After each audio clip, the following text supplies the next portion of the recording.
तो आज हम जिस चीज की गहराई में उतर रहे हैं वो है विपश्यना। हमारे पास कुछ बहुत दिलचस्प चीजें हैं, जैसे एस.एन. गोएनका के कुछ प्रवचन और युवाल नोआ हरारी की किताब सेपियंस का वो हिस्सा जहां वो अपने अनुभव की बात करते हैं। और कुछ न्यूरोसाइंस के लेख भी हैं। हाँ, जो बताते हैं कि ध्यान असल में हमारे दिमाग को कैसे बदलता है। तो मतलब आज हम ये समझने की कोशिश करेंगे कि ये हजारों साल पुरानी तकनीक सिर्फ एक आध्यात्मिक अभ्यास से बढ़कर और क्या है। बिल्कुल। और ये काम कैसे करती है, इसकी शुरुआत कहाँ से होती है? और इसकी शुरुआत होती है एक बहुत ही सामान्य सी चीज से, एक संवेदना से। जैसे सीने में अचानक एक हल्की सी जकड़न महसूस हुई, या पैर में एक खुजली, जबड़े में एक दबाव, और जैसे ही ये होता है मन तुरंत हिल जाता है। हाँ, भागने का मन करता है। एकदम उस एहसास से दूर जाने का मन करता है और दिमाग में विचारों का तूफान आ जाता है। ये क्या हो रहा है, मुझे ये नहीं चाहिए, इसे ठीक करो। और वो ईमेल जो भेजना था, वो काम जो करना था, सब याद आने लगता है। हाँ, मन बेचैन हो जाता है, वो बस कुछ करना चाहता है। और देखिए यहीं पर पूरी कहानी शुरू होती है। ये जो संवेदना है, जिसे पाली भाषा में वेदना कहते हैं, ये हमारे अनुभव का सबसे कच्चा डेटा है। कच्चा डेटा? हाँ, मतलब ये अच्छा या बुरा नहीं है, ये बस है। लेकिन हमारी जो आदत है, हमारी कंडीशनिंग, वो इस पर तुरंत एक लेबल लगा देती है और हम प्रतिक्रिया कर देते हैं। ये एक तरह का ऑटो पायलट मोड है जिस पर हम सब चल रहे हैं। ठीक है, अगर संवेदना अच्छी लगी तो मन में और पाने की चाहत उठती है, जिसे राग कहते हैं। और अगर बुरी लगी तो उससे छुटकारा पाने की छटपटाहट, जिसे द्वेष कहते हैं। ये एक ऑटोमेटिक लूप है। हम सिर्फ एक अप्रिय संवेदना महसूस नहीं करते, हम एक दुखी व्यक्ति बन जाते हैं। अच्छा। इसी को भवचक्र कहा गया है। दुख का वो पहिया जो हर पल हमारे भीतर अनजाने में घूमता रहता है, और दिमाग तो जैसे चीखने लगता है, इसे रोको, ये दर्द है, ये बुरा है, इसे ठीक करो, भागो यहां से। ये द्वेष है। तो सारे दुख की जड़ यही है, इसी छोटी सी संवेदना में, और उस पर हमारी ऑटोमेटिक प्रतिक्रिया में। लेकिन विपश्यना का निर्देश बहुत अजीब था। क्या था? सिर्फ देखो, प्रतिक्रिया मत करो। हाँ, और यहीं पर असली काम शुरू होता है। तो निर्देश के हिसाब से व्यक्ति रुकता है, उस संवेदना का सामना करता है, उसे मतलब दर्द या खुजली जैसा कोई नाम नहीं देता। बिल्कुल। उसके साथ जो पूरी कहानी जुड़ी है उसे हटाकर बस ये जानने की कोशिश करता है कि इसका स्वभाव क्या है। उसे सिर्फ गर्मी, कंपन, दबाव, इन शब्दों से देखता है। जैसे कोई वैज्ञानिक हो जो सिर्फ डेटा को ऑब्जेक्टिवली देख रहा हो, बिना किसी जजमेंट के। ये सुनने में जितना आसान लग रहा है, करने में उतना ही मुश्किल है। और ये एक बहुत साहस का काम है। इसे अतापी या सचेत प्रयास कहते हैं। ये जीवन भर की न्यूरोलॉजिकल आदत को तोड़ने जैसा है। जब प्रतिक्रिया करने की वो तीव्र इच्छा उठे। हाँ, चाहे वो गुस्से की गर्मी हो या किसी चीज को पाने का खिंचाव, उसे सिर्फ शरीर में एक ऊर्जा के रूप में महसूस करना, बिना उस पर कोई एक्शन लिए। एक मिनट रुकिए, आप कह रही हैं कि जब शरीर में कोई तीव्र इच्छा उठे तो उस पर एक्शन न लें, बस उसे महसूस करें। ये तो लगभग नामुमकिन लगता है। हमारा पूरा जीवन तो इच्छाओं पर एक्शन लेने से ही चलता है। क्या ये एक तरह का सप्रेशन नहीं है? मतलब हम अपने इमोशंस को दबा नहीं रहे हैं? ये बहुत अच्छा सवाल है, और ये सबसे आम गलतफहमी भी है। विपश्यना दबाने के बारे में बिल्कुल नहीं है। अच्छा। दबाने का मतलब है कि आप उसे महसूस करने से इनकार कर रहे हैं, उसे दूर धकेल रहे हैं। वो भी तो एक तरह का द्वेष ही हुआ। सही बात है। यहाँ कहा जा रहा है कि उसे पूरी तरह महसूस करो, जितना गहरा हो सके उसकी पूरी सच्चाई को अनुभव करो, लेकिन उस पर शारीरिक या मानसिक प्रतिक्रिया मत करो। यूँ समझिए, आप आग को देख रहे हैं, उसमें और ईंधन नहीं डाल रहे। आप लहर को महसूस कर रहे हैं, उसे खुद को डुबाने नहीं दे रहे। बिल्कुल, ये ऑब्जर्वेशन है, सप्रेशन नहीं। अच्छा, तो आप उसे स्वीकार कर रहे हैं पर उसके गुलाम नहीं बन रहे। और फिर जब आप बस देखते रहते हैं, मतलब बिना कुछ किए, तो कुछ अजीब होता है। क्या होता है? वो संवेदना बदल जाती है, और इसलिए नहीं कि मैंने चाहा या उसे दूर धकेला, वो बदल जाती है क्योंकि बदलना ही उसका स्वभाव है। वो ठोस नहीं है, वो धड़क रही है, वो एक कंपन है, वो बदल रही है। अभी तेज हुई, अब हल्की हो रही है, और फिर अचानक वो जकड़न, वो दर्द जो इतना ठोस, इतना स्थायी, इतना मेरा लग रहा था, वो चला गया। और आपने उसे हटाने के लिए कुछ किया भी नहीं? कुछ भी नहीं। और यही सबसे बड़ी खोज है। इसी सीधे अनुभव को अनिच्छा कहते हैं, यानी अनित्यता, इम्पर्मनेंस। ये कोई फलसफा नहीं है जिसे मानना है। नहीं, ये एक सच्चाई है जिसे आप अपने शरीर के हर कण में अनुभव कर सकते हैं। हर संवेदना उठती है और खत्म हो जाती है, कुछ भी हमेशा नहीं रहता। और जब ये एहसास होता है कि ये संवेदना लगातार बदल रही है, तो एक और गहरी सच्चाई सामने आती है। वो क्या है? वो है अनात्ता, यानी अनात्मा, नॉन सेल्फ। अनात्मा। इसे ऐसे सोचें, जब आसमान में बादल आते हैं तो क्या आप कहते हैं मैं बादल हूं? नहीं, मैं कहता हूं आसमान में बादल हैं। अनात्ता का अनुभव यही है। शरीर में एक संवेदना है, लेकिन मैं वो संवेदना नहीं हूं। मैं वो आसमान हूं जिसमें ये संवेदना रूपी बादल आ और जा रहा है। ये मेरा दर्द नहीं है। ये बस एक दर्द की संवेदना है। हाँ, शरीर इसे महसूस कर रहा है, लेकिन मैं ये नहीं हूं। वाह, तो मेरा दर्द कहना ही असल में समस्या का हिस्सा है, क्योंकि मेरा कहते ही हम उससे चिपक जाते हैं, उसे अपनी पहचान का हिस्सा बना लेते हैं। और जब वो चली जाती है तो एक नई संवेदना उठती है, और वो भी गुजर जाएगी। लड़ने में था, उससे चिपकने में था, या उसे धकेलने में था? एक बहुत सीधी सी बात है, अगर हम किसी एहसास को पकड़कर नहीं बैठते तो वो हमें परेशान कर ही नहीं सकता। जब आप किसी चीज को पकड़ते नहीं हैं तो वो आपको बांध नहीं सकती। यही मुक्ति है, जो हर पल एक एक संवेदना के स्तर पर अनुभव की जा सकती है। तो मतलब जब ट्रैफिक में फंसकर गुस्सा आता है, तो असली समस्या ट्रैफिक नहीं है, नहीं, बल्कि मेरे सीने में जो जकड़न और बेचैनी हो रही है, उससे लड़ने की मेरी कोशिश है। ठीक यही। ट्रैफिक तो बस एक स्टिमुलस है। असली दुख उस शारीरिक प्रतिक्रिया और उससे हमारे चिपकने में है। विपश्यना हमें सिखाती है कि हम उस जकड़न को बस महसूस करें, उसे ट्रैफिक का नाम या गुस्से की कहानी दिए बिना। हाँ, और जब आप ऐसा करते हैं, आप पाएंगे कि वो जकड़न भी किसी और संवेदना की तरह बदलती है और चली जाती है। ये तो हुई शरीर के दर्द या कह लें तात्कालिक भावनाओं की बात, पर मेरे दिमाग में जो चिंता वाले विचार लगातार चलते रहते हैं, या कोई पुरानी बात याद आकर बार बार परेशान करती है, क्या ये तरीका उस पर भी काम करता है? ये अगला स्तर है और बहुत महत्वपूर्ण है। दरअसल हर विचार, हर याद, हर भावना शरीर में किसी न किसी संवेदना से जुड़ी होती है। अच्छा। जब आपको चिंता होती है तो शायद पेट में हलचल होती है या कंधों में भारीपन आता है। जब कोई बुरी याद आती है तो शायद सीने में एक दबाव महसूस होता है। ये हमारी पुरानी प्रतिक्रियाओं का शारीरिक संग्रह है, जिन्हें संखार कहा गया है। ये हमारे मन की गहरी गांठें हैं। तो ये संखार हमारे इमोशनल बैगेज की तरह हैं। हाँ, आप कह सकते हैं।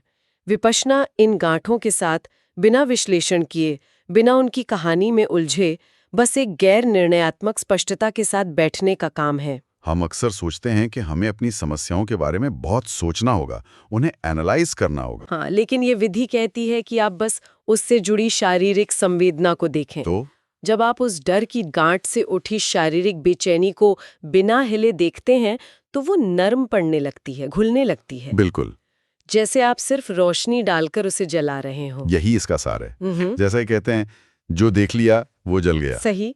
आप अंधेरे से लड़ते नहीं हैं, आप बस रोशनी जला देते हैं। जागरूकता ही वो रोशनी है। और ये सिद्धांत सिर्फ बौद्ध धर्म तक ही सीमित नहीं है।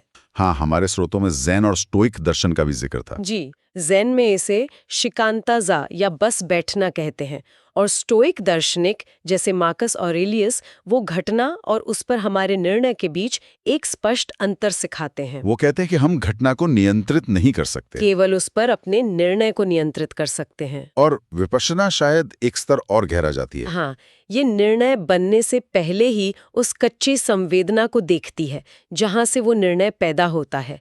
ये समस्या को जड़ से पकड़ने जैसा है। हमारे एक स्रोत में न्यूरोसाइंस की बात भी थी। क्या विज्ञान भी यही कहता है कि हम सच में इस तरह से अपने दिमाग को बदल सकते हैं? बिल्कुल, और ये इस अभ्यास का सबसे रोमांचक पहलू है। आधुनिक न्यूरोसाइंस, जिसे हम न्यूरोप्लास्टिसिटी कहते हैं, इस बात की पुष्टि कर रहा है कि हमारा मस्तिष्क पत्थर की लकीर नहीं है। नहीं है। हम जो भी बार बार करते हैं, उससे हमारे दिमाग में न्यूरल पाथवेज मजबूत होते हैं। हमारी ऑटोमेटिक प्रतिक्रियाएं ऐसे ही मजबूत रास्ते हैं।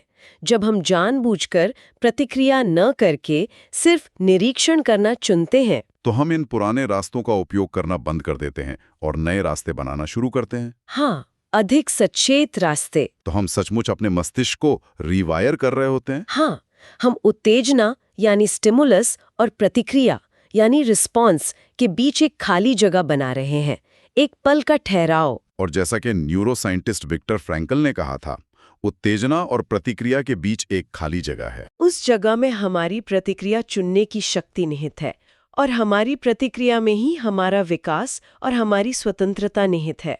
वो खाली जगह ही आजादी है। हाँ, ये हमें मजबूरी में प्रतिक्रिया करने के बजाय सचेत रूप से चुनने का मौका देती है। ये हमारे पुराने कंडीशनिंग से, हमारे अतीत के बोझ से मुक्त होने जैसा है, एक एक पल, एक एक संवेदना के स्तर पर। बिल्कुल, अंतिम सत्य यही है।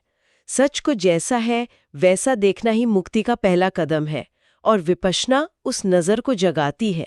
और ये नजर कोई रहस्यमय शक्ति नहीं है। नहीं, ये चेतना का स्वाभाविक गुण है जो बस हमारी आदतों और प्रतिक्रियाओं के नीचे दब गया है। तो ये सारा अभ्यास, ये सारी मेहनत बस उस छोटी सी खाली जगह को बनाने के लिए है, ताकि हम अपनी जिंदगी के ड्राइवर बन सके, न कि अपनी ऑटोमेटिक प्रतिक्रियाओं के पैसेंजर।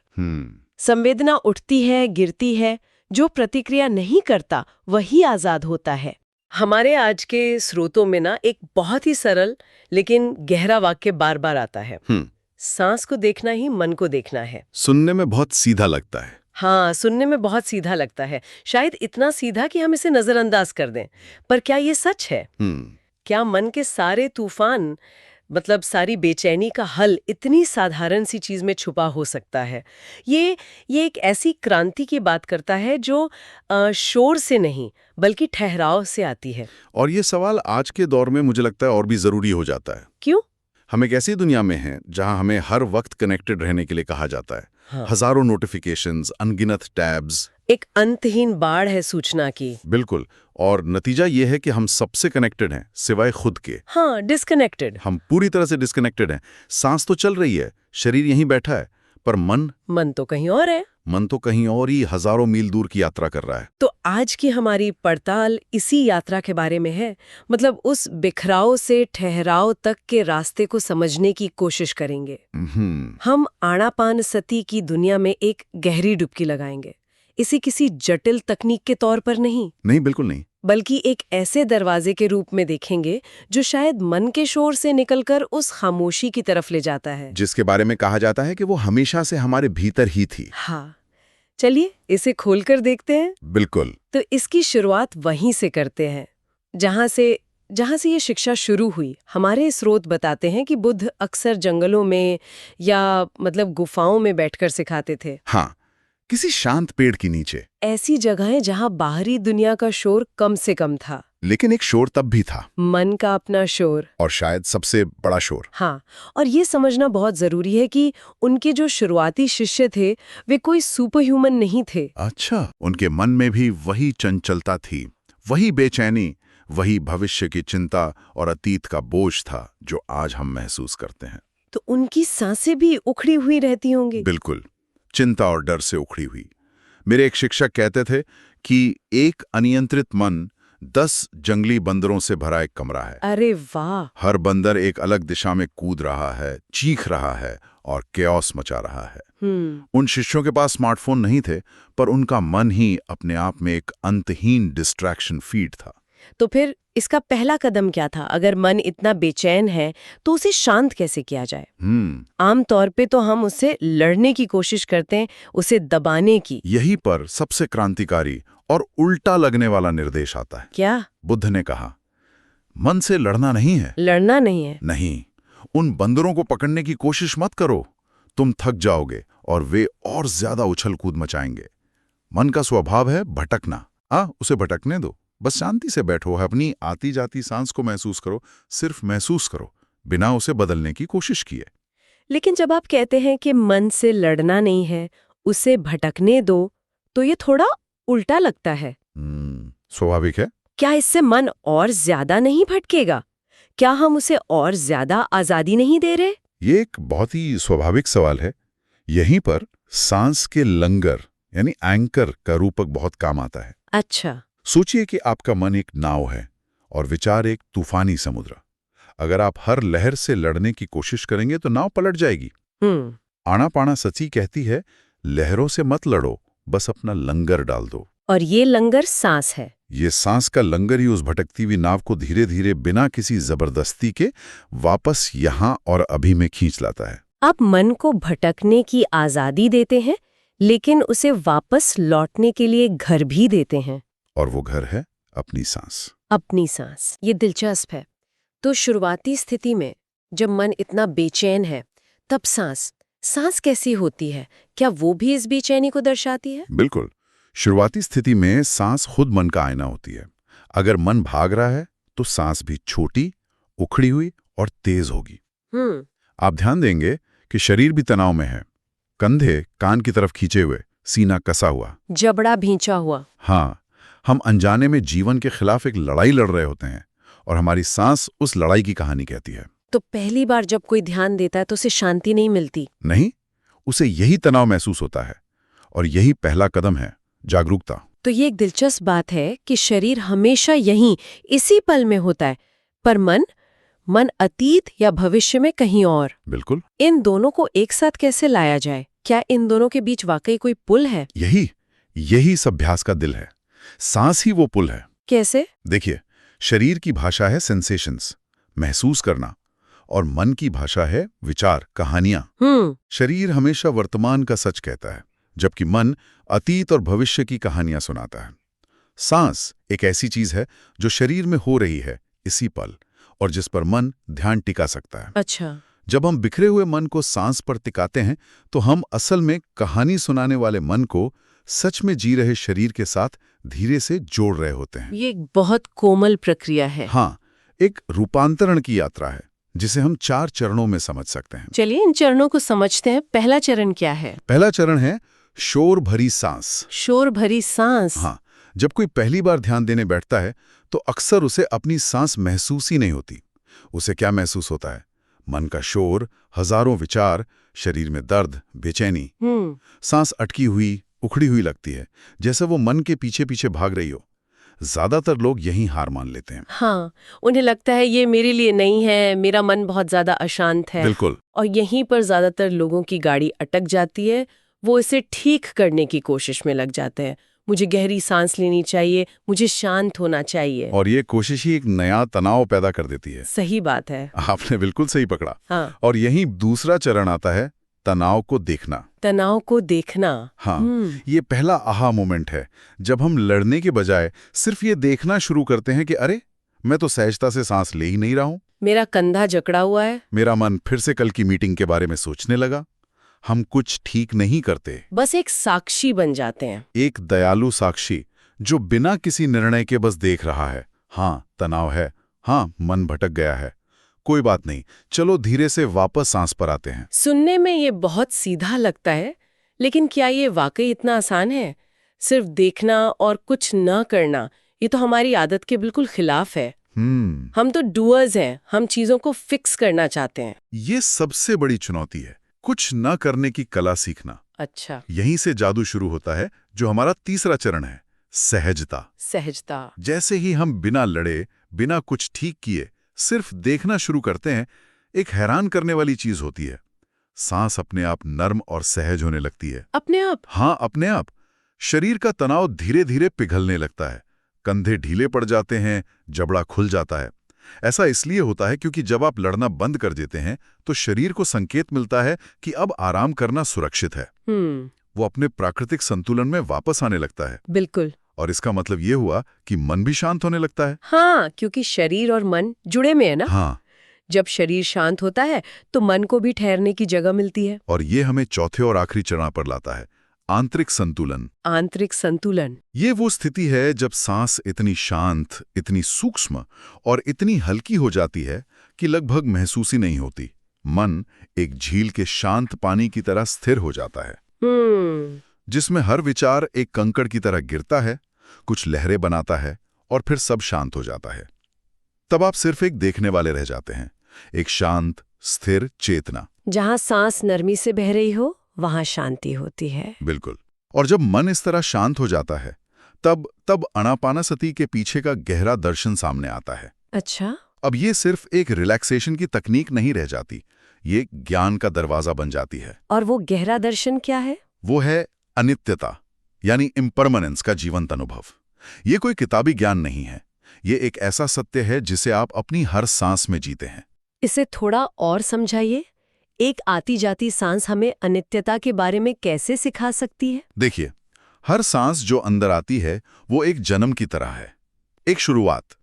और हर सांस जो बाहर जाती है वो एक छोटी सी मृत्यु की तरह है, एक अंत। एक ही सांस में जीवन और मृत्यु का पूरा चक्र। बिल्कुल, कुछ भी स्थायी नहीं है। सांस अंदर आती है और चली जाती है, विचार मन में उठता है और चला जाता है। जब ये सत्य सिर्फ एक विचार न रहकर एक गहरा अनुभव बन जाता है, तो चीजों को, लोगों को, विचारों को पकड़े रहने की हमारी आदत कमजोर पड़ जाती है। और जब पकड़ ढीली होती है तो डर अपने आप घटने लगता है। इसे आज के जीवन से जोड़कर देखें तो ये बहुत शक्तिशाली है। हम तनाव, डिजिटल डिस्ट्रैक्शन, एंजाइटी लूप्स में फंसे हुए हैं। हमारा ध्यान एक मांसपेशी की तरह है जो लगातार सोशल मीडिया और मल्टीटास्किंग की वजह से कमजोर हो गया है। तो क्या आनापानासती उस ध्यान की मांसपेशी के लिए एक जिम की तरह है? अरे, ये एक बेहतरीन रूपक है। ये बिल्कुल एक जिम है। हर बार जो आपका मन भटकता है और आप उसे बिना किसी झुंझलाहट के वापस सांस पर लाते हैं, आप अपने दिमाग को दोबारा सिखा रहे हैं कि कैसे फोकस करना है, कैसे शांत रहना है। ये उन सभी समस्याओं का एक बहुत ही सरल, सीधा और शक्तिशाली समाधान है। ये जो सांस को देखने की कला है, क्या ये सिर्फ बौद्ध परंपरा तक ही सीमित है या ये एक सार्वभौमिक सत्य है? ये एक सार्वभौमिक सत्य है। ज़ेन परंपरा में इसे जाजन या शिखांजा कहते हैं, जिसका मतलब है बस बैठना। हाँ, बिना किसी लक्ष्य के, बस अपनी प्राकृतिक सांस के साथ बैठना। वहीं योग परंपरा में प्राणायाम है, लेकिन यहाँ एक बहुत ही सूक्ष्म और महत्वपूर्ण अंतर है। हाँ, ये मैं जानना चाहूंगी। प्राणायाम में भी तो सांस का ही इस्तेमाल होता है, तो ये आनापानासती से अलग कैसे है? प्राणायाम में हम सांस पर नियंत्रण करते हैं, कंट्रोल करते हैं। हाँ, हम उसकी गति को बदलते हैं, उसे रोकते हैं, एक खास तरीके से उसे निर्देशित करते हैं। उसका एक लक्ष्य होता है शरीर में ऊर्जा यानी प्राण को बढ़ाना। ये शक्ति और नियंत्रण बनाने के लिए है, ये करने पर आधारित है। अच्छा। जबकि आनापानासती में हम सिर्फ देखते हैं, यहाँ शून्य नियंत्रण है, सिर्फ साक्षी भाव है। हम सांस को बदलने की कोशिश नहीं कर रहे। नहीं, हम सिर्फ ये देख रहे हैं कि वह जैसी है वैसी क्यों है। इसका लक्ष्य शक्ति बनाना नहीं, बल्कि ज्ञान और प्रज्ञा, मतलब इंसाइट को जगाना है। ये होने पर आधारित है। तो एक में हम सांस को एक औजार की तरह इस्तेमाल कर रहे हैं और दूसरे में हम सांस को एक आईने की तरह देख रहे हैं। क्या खूब कहा। बिल्कुल, सांस एक दर्पण है, मन उसमें दिखता है। वाह। आपकी सांस जैसी होगी, आपका मन भी वैसा ही होगा। अगर आप अपनी सांस को शांत कर लें तो मन शांत हो जाएगा। लेकिन आनापानासती एक कदम और आगे जाती है। वो क्या? वो कहती है, सांस को शांत करने की भी कोशिश मत करो, बस देखो कि वह अशांत क्यों है। उस अशांति के कारण को समझो, ज्ञान वहीं से पैदा होगा। इसीलिए सांस को चेतन और अचेतन मन के बीच का सेतु भी कहते हैं। ये एकमात्र ऐसी शारीरिक प्रक्रिया है जो अपने आप भी चलती है और जिसे हम चाहें तो नियंत्रित भी कर सकते हैं। बिल्कुल, ये दोनों दुनियाओं के बीच का दरवाजा है। इस पूरी चर्चा का सार शायद इसकी क्रांतिकारी सादगी में ही छिपा है। ये हमेशा हमारे पास उपलब्ध है। इसके लिए किसी उपकरण की, किसी खास जगह की या किसी गुरु की जरूरत नहीं है। किसी विश्वास की भी आवश्यकता नहीं है। हाँ, आप नास्तिक हो या आस्तिक, इससे कोई फर्क नहीं पड़ता। सांस तो आप ले ही रहे हैं। ये हर इंसान का अपना होम बेस है, जहां वो किसी भी पल लौट सकता है। बिल्कुल। और यही इसकी सबसे बड़ी शक्ति है। सांस के प्रति जागरूकता हमें भावनात्मक तूफानों से एक तरह की आजादी दिलाती है। इसे एक उदाहरण से समझाइए। सोचिए, किसी ने ट्रैफिक में आपको कट कर दिया। पहली स्वाभाविक प्रतिक्रिया क्या होती है? गुस्सा, हॉर्न बजाना, शायद कुछ चिल्लाना। ये एक उत्तेजना, स्टिमुलस, और तत्काल प्रतिक्रिया, रिएक्शन का सीधा कनेक्शन है। लेकिन अगर आप सांस के प्रति जागरूक रहने का अभ्यास कर रहे हैं तो उस पल में कुछ और होता है। क्या होता है उस पल में? उस उत्तेजना, मतलब किसी का कट करना, और आपकी प्रतिक्रिया यानी गुस्सा के बीच एक पल का ठहराव आ जाता है।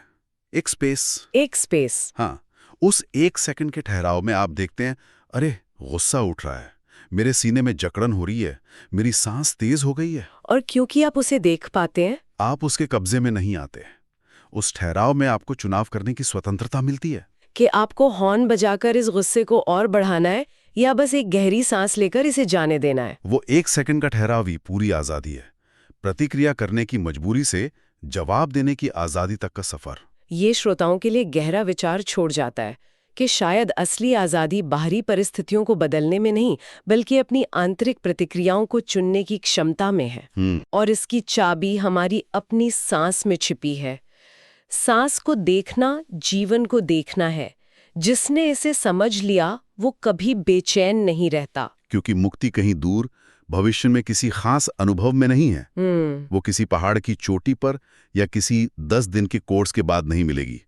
वो यही है, इसी पल में, इसी सांस में। किसी सांस में। जब आप पूरी तरह से एक सांस के साथ होते हैं जो अंदर आ रही है और बाहर जा रही है, तो उस पल में न कोई अतीत होता है न कोई भविष्य, सिर्फ वर्तमान होता है। और उस वर्तमान में कोई समस्या नहीं होती। यह सांस, यही समय, यही मुक्ति। कभी कभी ऐसा महसूस होता है ना, जैसे सीने में एक भारीपन सा है, जैसे दिल ने ना खुद को एक बंधी हुई मुट्ठी की तरह भींच रखा हो। ये एक अंदरूनी सख्ती है जो शायद हम अपनी रक्षा के लिए बना लेते हैं। हाँ, चोट और निराशा से बचने के लिए। बिल्कुल। तो आज हम एक ऐसी ही प्राचीन प्रक्रिया की पड़ताल करेंगे जो इसी सख्ती को पिघलाने का काम करती है। इसे सिर्फ एक भावना नहीं बल्कि एक तरह की इमोशनल टेक्नोलॉजी भी कहा गया है। मेटा भावना। हाँ, और हमारा मिशन यही समझना है कि ये तकनीक डर और नाराजगी को गर्मजोशी और करुणा में कैसे बदलती है। बुद्ध की शिक्षा का सारी इसी एक वाक्य में है, प्रेम बिना शांति नहीं और शांति बिना ज्ञान नहीं। और यहाँ ये समझना बहुत जरूरी है कि मेट्टा कोई अस्पष्ट काव्यात्मक एहसास नहीं है। ये एक व्यवस्थित प्रक्रिया है, एक साधना है, एक प्रॉपर प्रैक्टिस। हाँ, यह जानबूझकर दुश्मनी की उस बर्फ को पिघलाने का अभ्यास है जो दूसरों से भी आती है और हमारे अंदर से भी पैदा होती है। और इस अभ्यास का जन्म भी एक बहुत ही दिलचस्प कहानी से हुआ था। हाँ, जंगल की कहानी। हाँ, 500 भिक्षुओं की। वो ध्यान करने के लिए एक जंगल में जाते हैं, लेकिन वहाँ जिन्हें वन देवता या फॉरेस्ट स्पिरिट्स कहा गया, उनकी वजह से उन्हें डरावनी आवाजें सुनाई देती हैं, कुछ डरावने दृश्य दिखते हैं और वो डर जाते हैं बुरी तरह। उनकी हालत ऐसी हो जाती है कि ध्यान करना तो असंभव हो जाता है। मन में बस डर, चिंता और उस स्थिति के प्रति गुस्सा भर जाता है। बिल्कुल। और जब वो भिक्षु मदद के लिए बुद्ध के पास लौटते हैं तो बुद्ध का जो निदान था वो बहुत गहरा था। उन्होंने क्या कहा? उन्होंने कहा कि असली समस्या जंगल या वो आत्माएं नहीं हैं, तो फिर? बल्कि उनके अपने दिल हैं। उनका मन जो डर से जकड़ा हुआ था वही बाहर की तरफ दुश्मनी को प्रोजेक्ट कर रहा था। वो जंगल एक तरह से उनके मन का आईना बन गया था। वाह! मतलब जो डर और गुस्सा उनके अंदर था वही उन्हें बाहर दिख रहा था। एग्जैक्टली। ये तो बहुत ही अनोखा नजरिया है। तो बुद्ध ने उन्हें उपाय क्या बताया? कोई मंत्र दिया या कोई तार्किक सलाह? यही तो सबसे खास बात है। उन्होंने कोई तार्किक तर्क नहीं दिया, क्योंकि डर तर्क से कहाँ जाता है। सही बात है। उन्होंने एक भावनात्मक उपकरण दिया, मेट्टा सुत्त। उन्होंने भिक्षुओं को निर्देश दिया कि उसी जंगल में लौटो, उसी जंगल में। हाँ, और उन्हीं आत्माओं के प्रति बिना शर्त सद्भावना की तरंगे भेजो जिनसे वो डरते थे। उन्होंने कहा, जाओ और उनसे प्यार करो। एक मिनट, जिनसे वो डरते थे उन्हीं से प्यार करो। ये तो किसी भी सहज मानवीय प्रवृत्ति के बिल्कुल खिलाफ है ना? जब हम डरते हैं तो हम या तो भागते हैं या लड़ते हैं। प्यार करना तो वो तो आखिरी चीज होगी जो दिमाग में आएगी। सही कहा। और यही इस तकनीक की असली शक्ति है। यह हमारी सहज जो प्रतिक्रियावादी आदतें हैं उनको चुनौती देती है। बुद्ध उन्हें सिखा रहे थे कि बाहरी दुनिया को बदलने की कोशिश करने के बजाय अपने अंदर की भावनात्मक ऊर्जा को बदलो। और फिर क्या हुआ? जब भिक्षुओं ने ऐसा किया, जब उन्होंने जंगल की हर चीज के प्रति प्रेम और सद्भावना भेजी, तो जंगल शांत हो गया, आत्माएं शांत हो गईं। क्योंकि भिक्षुओं के दिल शांत हो गए थे। बिल्कुल। तो ये एक तरह से अपने डर का सामना करना था, लेकिन हथियार से नहीं बल्कि प्रेम से। और कमाल की बात है कि अब आधुनिक विज्ञान भी इस बात को मान रहा है। मैंने न्यूरो साइंटिस्ट रिचर्ड डेविडसन के शोध के बारे में पढ़ा है। उनका काम दिखाता है कि मेट्टा ध्यान सच में हमारे दिमाग को बदलता है। ये मस्तिष्क के उन हिस्सों को सक्रिय करता है जो सहानुभूति से जुड़े हैं, जैसे इंसुला और टेम्पोरल पैरिएटल जंक्शन। हाँ, ये बिल्कुल सच है। विज्ञान अब उस बात की पुष्टि कर रहा है जिसे हजारों सालों से अभ्यासी महसूस करते आ रहे हैं।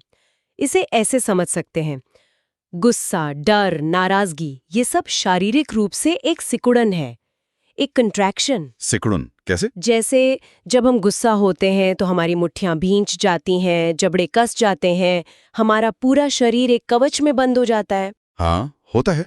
जबकि मेटा एक विस्तार है, एक एक्सपेंशन। ये दिल को खोलने का एक सचेत, जानबूझकर किया गया काम है। और इस विस्तार की शुरुआत कहाँ से होती है? दूसरों से या दुनिया से? नहीं, और यही इस अभ्यास का सबसे क्रांतिकारी और अक्सर सबसे मुश्किल पहलू है। वो क्या है? इसकी शुरुआत होती है खुद से। पहले खुद से प्रेम। लेकिन क्या ये स्वार्थ नहीं है? हमें तो हमेशा सिखाया जाता है कि दूसरों के बारे में सोचो, खुद से पहले उनकी परवाह करो, पहले खुद से प्रेम। ये सुनने में थोड़ा अजीब लगता है। ये सवाल बहुत स्वाभाविक है, लेकिन ये स्वार्थ नहीं है, ये आवश्यक है। हम अक्सर खुद के प्रति ही सबसे कठोर होते हैं। हमारे अंदर एक आलोचक बैठा है, हमारा इनर क्रिटिक, जो लगातार हमें हमारी कमियों का एहसास कराता रहता है। हम दूसरों को तो शायद माफ कर भी दें, लेकिन खुद की गलतियों को सालों तक ढोते रहते हैं। सही बात है।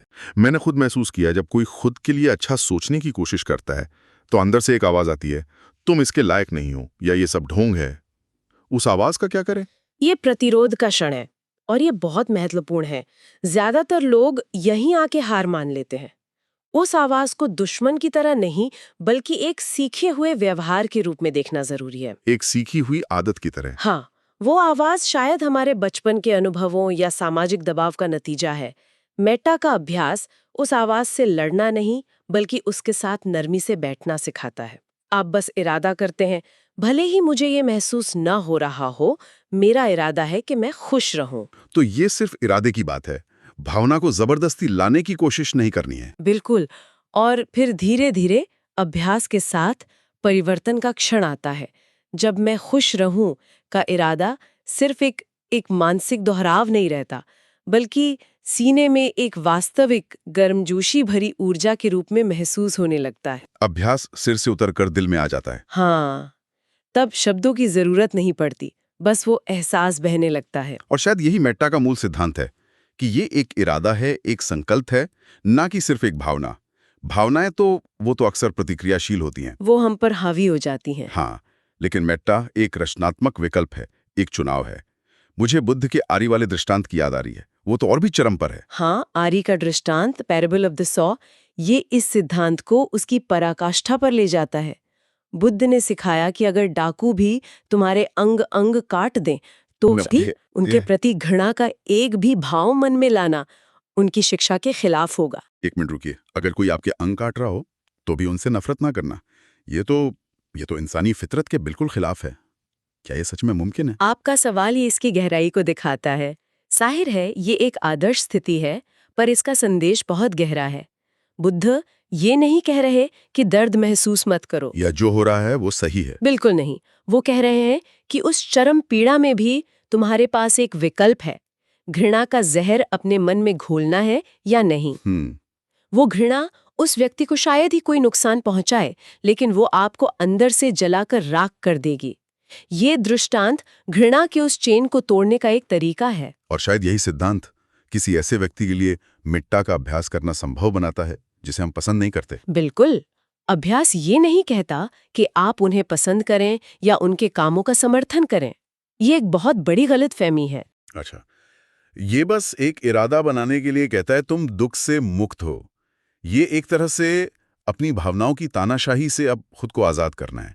आज के समय में इसकी प्रासंगिकता क्या है? मतलब आज की किन समस्याओं का हल इसमें छिपा हो सकता है?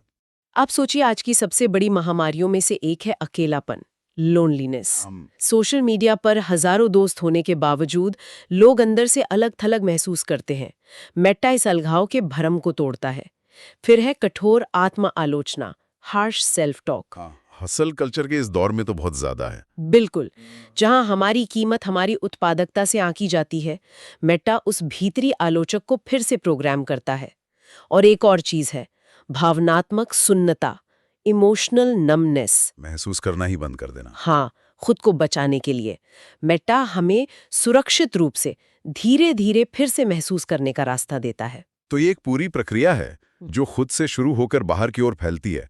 मैंने इसके पारंपरिक चरणों के बारे में पढ़ा है। हाँ, पारंपरिक रूप से इसके कुछ चरण हैं। पहला है, जैसा हमने बात की, स्वयं के लिए। राइट। ये नींव है और अक्सर सबसे कठिन हिस्सा भी। और इसके बाद आप उस भावना को किसी हितैषी की ओर निर्देशित करते हैं। कोई ऐसा व्यक्ति जिसने आपके जीवन में बिना किसी अपेक्षा के दया दिखाई हो, जैसे कोई शिक्षक या दोस्त। हाँ। फिर आप किसी प्रियजन के बारे में सोचते हैं जिसके लिए प्यार स्वाभाविक रूप से आता है। यहाँ तक तो आसान लगता है, लेकिन अगला चरण थोड़ा अजीब है। एक तटस्थ व्यक्ति, न्यूट्रल पर्सन। कोई अजनबी। इसका क्या मतलब है? इसका उद्देश्य हमारे प्रेम करने की क्षमता को उन लोगों से आगे ले जाना है जिन्हें हम अपना मानते हैं। ये हमें याद दिलाता है कि वो अजनबी भी हमारी ही तरह है, वो भी खुश रहना चाहता है। और फिर आता है सबसे मुश्किल चरण, एक कठिन व्यक्ति जिसने हमें चोट पहुंचाई हो। ये तो असंभव लगता है। क्या ये पाखंड नहीं है? हम ऐसा करते ही क्यों हैं? आपका सवाल बिल्कुल जायज है और ये इस अभ्यास का दिल है। इसके पीछे का तर्क ये है कि ये अभ्यास उनके लिए नहीं है, ये हमारी अपनी आजादी के लिए है। हमारी आजादी के लिए। हाँ, गुस्सा या नफरत पकड़कर रखना ऐसा है जैसे आप जहर खुद पी रहे हैं और उनके मरने का इंतजार कर रहे हैं। वाह। वो जहर हमें ही बीमार करता है। जब हम उनके लिए सद्भावना का इरादा करते हैं तो हम उस जहर को छोड़ देते हैं। हम बस खुद को उस बोझ से मुक्त कर रहे हैं। तो ये अपनी आजादी के लिए है, उनके कामों को सही ठहराने के लिए नहीं। और आखिरी चरण, अंतिम चरण में इस भावना को सभी प्राणियों के लिए फैलाया जाता है, बिना किसी भेदभाव के, हर दिशा में, हर जीव के लिए। इस चरण में आकर दिल अब एक किला नहीं रहता, बल्कि एक सूरज बन जाता है। दिल एक किला नहीं बल्कि एक सूरज बन जाता है। वाह। हाँ, सूरज ये नहीं चुनता कि किस पर चमकना है, वो बस चमकता है। वाह। तो इसका मतलब ये है कि दयालुता कमजोरी नहीं बल्कि परम शक्ति है। घृणा भंगुर होती है, वो टूट जाती है। दयालुता लचीली होती है, रेजिलिएंट। वो झटके सह लेती है और खुद को ठीक कर लेती है। और एक गर्म दिल दुनिया को डर से नहीं बल्कि स्पष्टता से देखता है। डर तो असलियत को बिगाड़ देता है ना? बिल्कुल। और अंतिम विचार शायद ये है कि मेटा उन घावों को भरता है जिन्हें केवल सोचकर ठीक नहीं किया जा सकता। यह खुद को ठीक करने की कोई तकनीक नहीं है, क्योंकि इसका मूल सिद्धांत ये है कि हम कभी टूटे हुए थे ही नहीं। हम टूटे हुए नहीं थे। नहीं, बस डर, निर्णय और पुराने घावों की परतों से ढके हुए थे। ये अभ्यास उन परतों को धीरे धीरे नरमी से हटाता है। ये एक बहुत शक्तिशाली विचार है कि हम टूटे हुए नहीं, बस ढके हुए हैं। और ये हमें एक गहरे विरोधाभास पर सोचने के लिए छोड़ देता है ना? कि हम पूरी जिंदगी खुशी के लिए दूसरों का प्यार खोजते हैं, लेकिन उसे केवल तभी खोज पाते हैं जब हम उसे सबसे पहले खुद को देना शुरू करते हैं। और फिर जब हम उसे बिना शर्त सभी प्राणियों से साझा करते हैं, वो प्रेम जो हमेशा डर और निर्णय के नीचे मौजूद था, बस मुक्त होने की प्रतीक्षा कर रहा था। हम सबने कभी ना कभी ऐसा महसूस किया है। आप किसी को तकलीफ में देखते हैं और एक पल के लिए नजरें फेर लेते हैं। वो एक अजीब सी बेचैनी होती है ना, एक अनकहा अनदेखा किया गया दुख, एक खामोशी जो शायद चीख रही थी पर हम बहरे बन गए। आज हम उसी बेचैनी के पार देखने की कोशिश करेंगे। और इसी मोड़ पर जहां हम नजरें फेरते हैं, एक बहुत गहरा सत्य छुपा है। वो ये कि दुख को सच में देखना वही करुणा का जन्म है। और यहाँ एक बहुत जरूरी फर्क समझने वाला है। ये चर्चा दया यानी पिटी के बारे में नहीं है। दया में एक दूरी होती है, एक एहसास कि मैं ठीक हूं, तुम नहीं। करुणा उस गहरी समझ के बारे में है जो इन सारे फासलों को मिटा देती है। तो आज की हमारी ये बातचीत उसी भावनात्मक सफर को समझने के लिए है, जब हम दर्द से मुंह मोड़ने की बजाय उसका सामना करने का साहस करते हैं। कैसे वो कठोरता जो हम खुद को बचाने के लिए ओढ़ लेते हैं, वो धीरे धीरे नरमी में बदलती है, और कैसे वो अलगाव, वो आइसोलेशन एक गहरे कनेक्शन में तब्दील हो जाता है। चलिए इस विचार की परतों को खोलकर देखते हैं। शुरुआत उस एहसास से करते हैं जिससे हम सब वाकिफ हैं। जब हम किसी के दुख को देखते हैं, चाहे वो किसी दोस्त का संघर्ष हो, सड़क पर कोई मजबूर इंसान हो, या खबरों में कोई त्रासदी, और अंदर एक असहजता महसूस होती है। हाँ, एक बेचैनी सी होती है। और उससे बचने का सबसे आसान तरीका लगता है कि हम वहां से हट जाएं। मन में तुरंत आवाजें आने लगती हैं, ये मेरी समस्या नहीं है, या फिर मैं इसमें कुछ कर भी क्या सकती हूँ। बिल्कुल। और कभी कभी तो हम इससे भी एक कदम आगे चले जाते हैं। हम उस व्यक्ति में ही कोई कमी निकालने लगते हैं। हम सोचने लगते हैं जरूर इसने ही कुछ गलत किया होगा, अच्छा। ताकि हम खुद को सही ठहरा सकें, अपनी बेरुखी को जस्टिफाई कर सकें। एग्जैक्टली। ये हम इसीलिए करते हैं। तो ये एक तरह का बचाव है, एक साइकोलॉजिकल मैकेनिज्म। इसमें इनकार है, डिनायल, इसमें दोष है, ब्लेम और इमोशनल विड्रॉल है। तो ये एक तरह का भावनात्मक कवच है जो हम पहन लेते हैं। हाँ, आप इसे ऐसा समझ सकते हैं, कल्पना कीजिए जैसे दिल के चारों ओर एक धातु का कवच, अ मेटल शीथ चढ़ा लिया हो। ये कवच हमें उस पल की तकलीफ से तो बचा लेता है, पर इसकी कीमत होती है। ये हमें सबसे अलग थलग और धीरे-धीरे कठोर भी बना देता है। और यहीं पर ये बात एक बहुत दिलचस्प मोड़ लेती है। हमारे हाथ जो जानकारी लगी है उससे पता चलता है कि करुणा की ये समझ किसी शांत मठ में पैदा नहीं हुई थी। कहते हैं कि बुद्ध ने ये शिक्षा उन शिष्यों को दी थी जो आपस में ही लड़ रहे थे। उनमें गुस्सा था, नाराजगी थी, एक दूसरे के लिए कठोरता थी। सही कहा। और ये बहुत महत्वपूर्ण है। उनकी समस्या ये थी कि वे एक दूसरे के दुख के लक्षणों पर प्रतिक्रिया कर रहे थे, दुख की जड़ को नहीं देख रहे थे। किसी के गुस्से के जवाब में गुस्सा, किसी की कठोरता के जवाब में और ज्यादा कठोरता। हाँ, वो ये नहीं देख पा रहे थे कि उस गुस्से और कठोरता के पीछे की वजह क्या है, उसके पीछे छिपा हुआ दर्द क्या है। वो एक अंतहीन चक्र में फंसे हुए थे। वो पल जब हम दूर हटने की बजाय रुकने का विकल्प चुनते हैं, जब हम अंदर की उस आवाज को अनसुना करते हैं जो कहती है भाग जाओ, और एक सवाल पूछते हैं, क्या होगा अगर मैं बस एक पल के लिए रुक जाऊं, बिना कोई राय बनाए, बिना कोई हल सोचे, बस देखूं कि यहां सच में क्या हो रहा है। इसी को शायद देखने का साहस कहते हैं। बिल्कुल, इसी को रिकग्निशन या पहचान का चरण कहते हैं। ये वो पल है जब हम उस व्यक्ति के व्यवहार के पार उसके अंदर के दर्द को देखते हैं। यह वो क्षण है जब हम उसके गुस्से या उसकी कड़वाहट में उसकी तकलीफ को पहचान लेते हैं। लेकिन पहचानने का मतलब क्या है?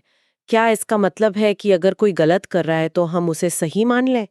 ये थोड़ा कंफ्यूजिंग है। क्या ये नजरिया हमें निष्क्रिय नहीं बना देता? ये बहुत जरूरी सवाल है, और इसका जवाब है बिल्कुल नहीं। दर्द को पहचानने का मतलब गलत काम को सही ठहराना नहीं है। इसका मतलब है उस काम के पीछे की पीड़ा को समझना। जैसे ही हम ये देखते हैं कि इस इंसान को तकलीफ हो रही है, दोषारोपण और जजमेंट वो अप्रासंगिक हो जाते हैं। इसका कोई उदाहरण दे सकते हैं? हाँ, एक छोटा सा उदाहरण लेते हैं। आप ट्रैफिक में हैं और कोई बहुत बुरी तरह से गाड़ी चलाता हुआ आपको कट मारता है। आपका पहला रिएक्शन क्या होगा? गुस्सा, बहुत ज्यादा गुस्सा। शायद मैं भी हॉर्न बजाऊंगी। स्वाभाविक है। अब पहचान का क्षण वो होगा जब आप गुस्से में हॉर्न बजाने की बजाय एक पल के लिए सोचें, क्या पता ये इंसान किसी इमरजेंसी में हो, शायद कोई अस्पताल जा रहा हो। अब इस एक विचार ने उसके गलत ड्राइविंग को सही नहीं बनाया, लेकिन इसने मेरे अंदर के गुस्से को खत्म कर दिया। हाँ, वो सारी ऊर्जा जो आप लड़ने में लगाने वाली थी, वो शांत हो गई। आपने व्यवहार के पीछे की संभावित पीड़ा को देख लिया। यही है पहचान। ये एक बहुत ही खूबसूरत रूपक है जो हमारे सामने आया। करुणा दिल का आईना है जो दुख को बिना शोर के दिखा देता है। आईना कोई कहानी नहीं बनाता, कोई जजमेंट पास नहीं करता, वो बस वही दिखाता है जो है, साफ, बिना किसी लाग लपेट के। और जब हम उस आईने में देखते हैं, जब हम दूसरे के दर्द को बिना अपनी कहानी और जजमेंट के देखते हैं, तो एक गूंज पैदा होती है, एक रेजोनेंस। हाँ, एक एहसास कि उनके दर्द में मेरा दर्द भी है। हो सकता है हमारी कहानियां पूरी तरह अलग हों, हमारे हालात बिल्कुल अलग हों, पर वो एहसास, द फीलिंग, एक जैसा है। गलत समझे जाने का एहसास, अकेलेपन का, डर का, बेबसी का एहसास, ये एहसास तो हम सब ने कभी ना कभी महसूस किया है। और यहीं पर वो दीवारें गिरने लगती हैं, मैं और वो की सीमाएं धुंधली पड़ने लगती हैं। बौद्ध दर्शन में इसे अनात्मन या नो सेल्फ की अवधारणा से जोड़ा गया है। ये शब्द सुनने में बहुत गहरा और शायद थोड़ा मुश्किल भी लगता है। नो सेल्फ का मतलब क्या है? क्या इसका मतलब है कि हमारा कोई अस्तित्व ही नहीं है? नहीं, इसका मतलब ये नहीं कि हम हैं ही नहीं। इसका मतलब है कि हमारा मैं कोई ठोस, स्थायी पत्थर की लकीर नहीं है। ये हमारे विचारों, भावनाओं और अनुभवों का एक प्रवाह है जो लगातार बदल रहा है। और सबसे जरूरी बात, ये मैं दूसरों से अलग थलग नहीं है, ये हमेशा दूसरों से जुड़ा हुआ है। जब हम ये समझ जाते हैं कि मेरा दर्द और उसका दर्द एक ही अनुभव के सागर की अलग अलग लहरें हैं, तो दूसरे की पीड़ा पराई नहीं लगती, वो जानी पहचानी लगती है। इसी से जुड़ा एक और सवाल मेरे मन में आ रहा है। मैंने हमेशा करुणा और सहानुभूति यानी कंपैशन और एम्पैथी को एक ही चीज समझा है। क्या इनमें वाकई कोई फर्क है या ये सिर्फ शब्दों का खेल है? नहीं, ये सिर्फ शब्दों का खेल नहीं है। ये एक बहुत ही महत्वपूर्ण अंतर है और इसे समझना हमें बर्नआउट से बचा सकता है। सहानुभूति या एम्पैथी का मतलब है दूसरे के दर्द को ठीक वैसा का वैसा महसूस करना। I feel your pain. ये जुड़ाव के लिए जरूरी है, लेकिन इसमें खतरा है। अगर हम उस दर्द में पूरी तरह डूब जाएं, तो ये भावनात्मक थकावट या एम्पैथेटिक डिस्ट्रेस बन सकता है, बिल्कुल जिसे हम आम भाषा में बर्न आउट कहते हैं, जैसे डॉक्टर या थेरेपिस्ट महसूस करते हैं। बिल्कुल। अब तो आधुनिक न्यूरोसाइंस भी इस पर मोहर लगा रहा है। ब्रेन स्कैन में ये देखा गया है कि जब हम एम्पैथी महसूस करते हैं तो हमारे दिमाग के वही हिस्से सक्रिय होते हैं जो दर्द महसूस करते हैं। हम सचमुच दूसरे का दर्द अपने शरीर में महसूस करने लगते हैं। लंबे समय तक ऐसा होना थका सकता है। तो फिर करुणा इससे अलग कैसे है? करुणा एम्पैथी से एक कदम आगे है। यह दर्द को महसूस करने के साथ साथ ज्ञान और एक विशाल जागरूकता, एक स्पेशियस अवेयरनेस के साथ उसे समझना है। यह हमें अभिभूत हुए बिना बिना उस दर्द में डूबे गहराई से देखभाल करने की शक्ति देती है। अच्छा। और दिलचस्प बात यह है कि न्यूरोसाइंस के मुताबिक जब लोग करुणा का अभ्यास करते हैं तो उनके दिमाग के दर्द वाले हिस्से नहीं, बल्कि जुड़ाव, देखभाल और पॉजिटिविटी वाले हिस्से, रिवॉर्ड एंड एफिलिएशन नेटवर्क्स, वो सक्रिय होते हैं। इसका मतलब ये हुआ कि सहानुभूति हमें दर्द में खींच सकती है, जबकि करुणा हमें उस दर्द के प्रति कुछ करने के लिए प्रेरित करती है। It generates an approach motivation, पीछे हटने की इच्छा नहीं। एकदम सही। इसीलिए ज्ञान और करुणा का संगम इतना जरूरी है।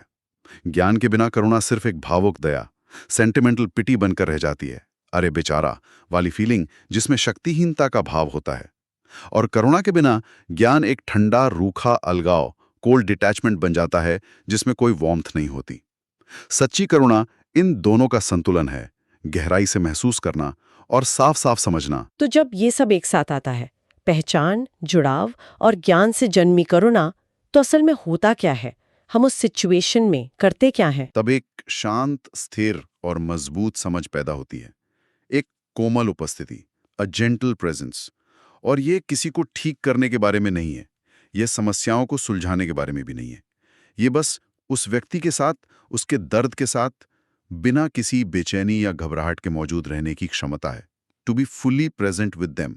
और शायद यही सबसे मुश्किल काम है। हम हमेशा कुछ करना चाहते हैं, कोई सोल्यूशन देना चाहते हैं। और अक्सर जब कोई इंसान दर्द में होता है तो उसे सोल्यूशन से ज्यादा इस बात की जरूरत होती है कि कोई उसके साथ हो, कोई ऐसा जो उसे जज ना करे, जो उसे ठीक करने की कोशिश ना करे, जो बस उसके दर्द को एक स्पेस दे, उसे स्वीकार करे। ये उपस्थिति ही अपने आप में एक बहुत शक्तिशाली क्रिया है। ये उस व्यक्ति को एहसास दिलाती है कि वो अकेला नहीं है। आज के समय में इस समझ की जरूरत शायद पहले से कहीं ज्यादा है। जब हम अपने चारों ओर देखती हूँ तो ऐसा लगता है कि हम एक दूसरे से बहुत दूर हो गए। निसंदेह इसे ऑनलाइन दुनिया की क्रूरता, ऑनलाइन क्रूरल्टी के दौर में देखें, जहां हम स्क्रीन के पीछे छुपकर एक दूसरे पर बिना इंसानियत को देखे हमला कर देते हैं। हम ये भूल जाते हैं कि दूसरी तरफ भी एक जीता जागता इंसान है। हम सिर्फ उसके विचार या उसके अवतार पर प्रतिक्रिया करते हैं। और सामाजिक और राजनीतिक ध्रुवीकरण, सोशल पोलराइजेशन में भी यही दिखता है। हम बनाम वो की सोच हमें एक दूसरे का दुश्मन बना रही है। हम दूसरे पक्ष को विचारों का एक समूह समझते हैं, ऐसे इंसान नहीं समझते जो हमारी ही तरह प्यार करते हैं, डरते हैं और तकलीफ महसूस करते हैं। बिल्कुल। और इन सब समस्याओं के लिए करुणा एक प्राचीन समाधान है, एन एंशिएंट एंटीडोट। ये हमें दूसरों को दुश्मन या समस्या की तरह देखने के बजाय ऐसे प्राणियों के रूप में देखने में मदद करती है जो खुद भी पीड़ित हैं, जो अपने ही किसी दर्द, डर या असुरक्षा से बचने के लिए शायद ऐसा व्यवहार कर रहे हैं। ये नजरिया सब कुछ बदल देता है। ये नफरत को समझ में बदल देता है। तो क्या इसका मतलब यह है कि करुणा कुछ ऐसा है जो हमें सीखना पड़ता है, कोई नया कौशल जिसे हमें विकसित करना होगा? नहीं, और यही इस पूरी बात की सबसे खूबसूरत सच्चाई है। करुणा सीखी नहीं जाती, उसे उजागर किया जाता है। It is uncovered.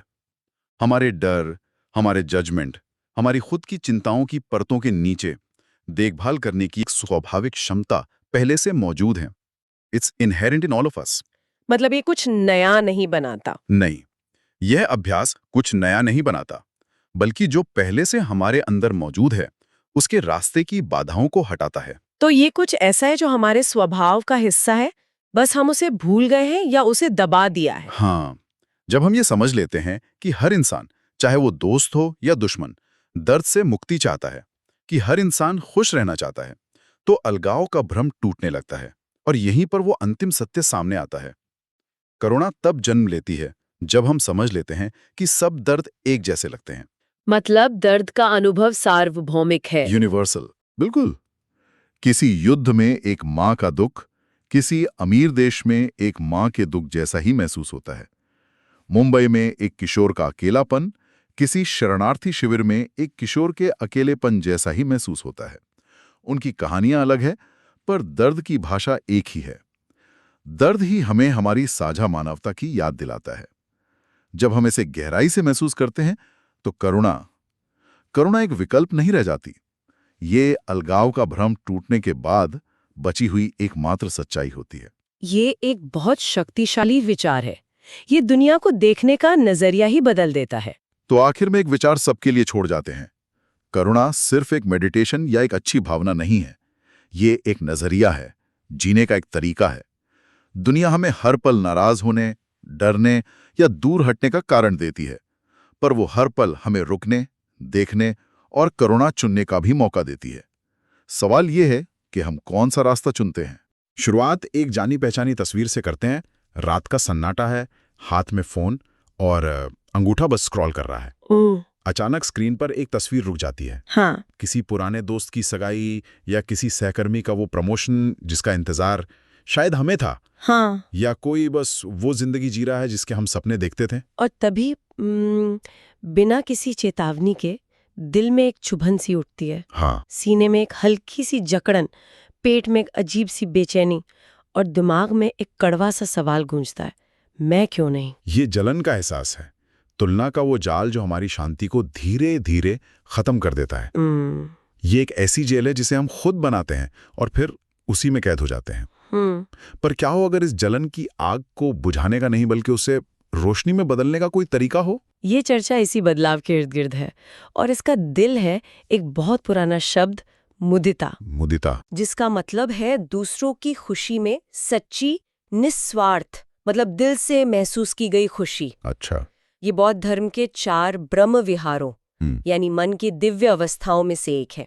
और दिलचस्प बात यह है कि इससे साधना सबसे मुश्किल माना जाता है। सबसे मुश्किल क्यों? क्योंकि ये सीधे सीधे हमारी सबसे गहरी असुरक्षाओं को चुनौती देती है। मतलब ये कोई नई समस्या नहीं है। हाँ, ये तो हजारों साल पुरानी इंसानी उलझन लग रही है। बिल्कुल। इसकी जरूरत तब महसूस हुई जब खुद बुद्ध के शिष्यों ने अपने आध्यात्मिक समुदाय में ईर्ष्या, प्रतिस्पर्धा, अपनी हैसियत को लेकर चिंता, इन सब भावनाओं से संघर्ष किया। अच्छा, उनके बीच भी ये सब होता था? हाँ, वो भी सोचते थे कि किसका ध्यान ज्यादा गहरा है या गुरु किसे ज्यादा पसंद करते हैं।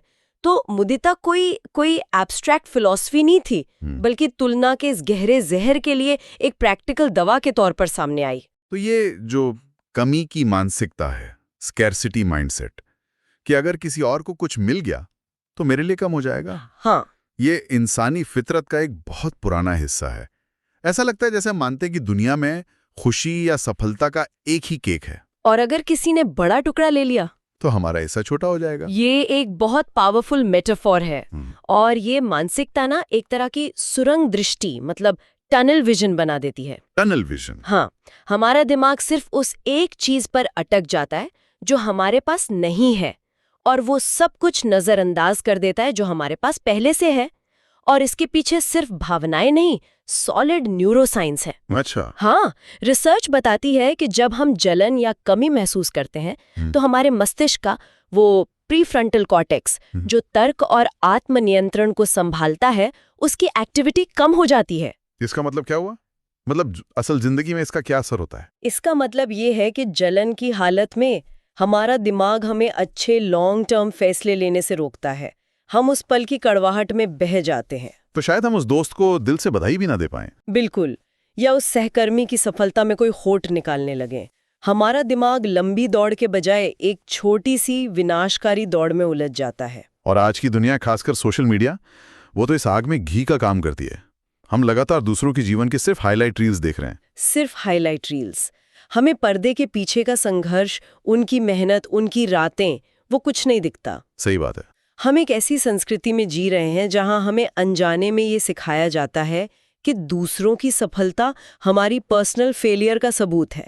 एक जहरीला समीकरण बन जाता है। उनकी जीत मेरी हार। हाँ, अ जीरो सम गेम, जहां हमें लगता है कि खुश रहने के लिए किसी और को हारना होगा।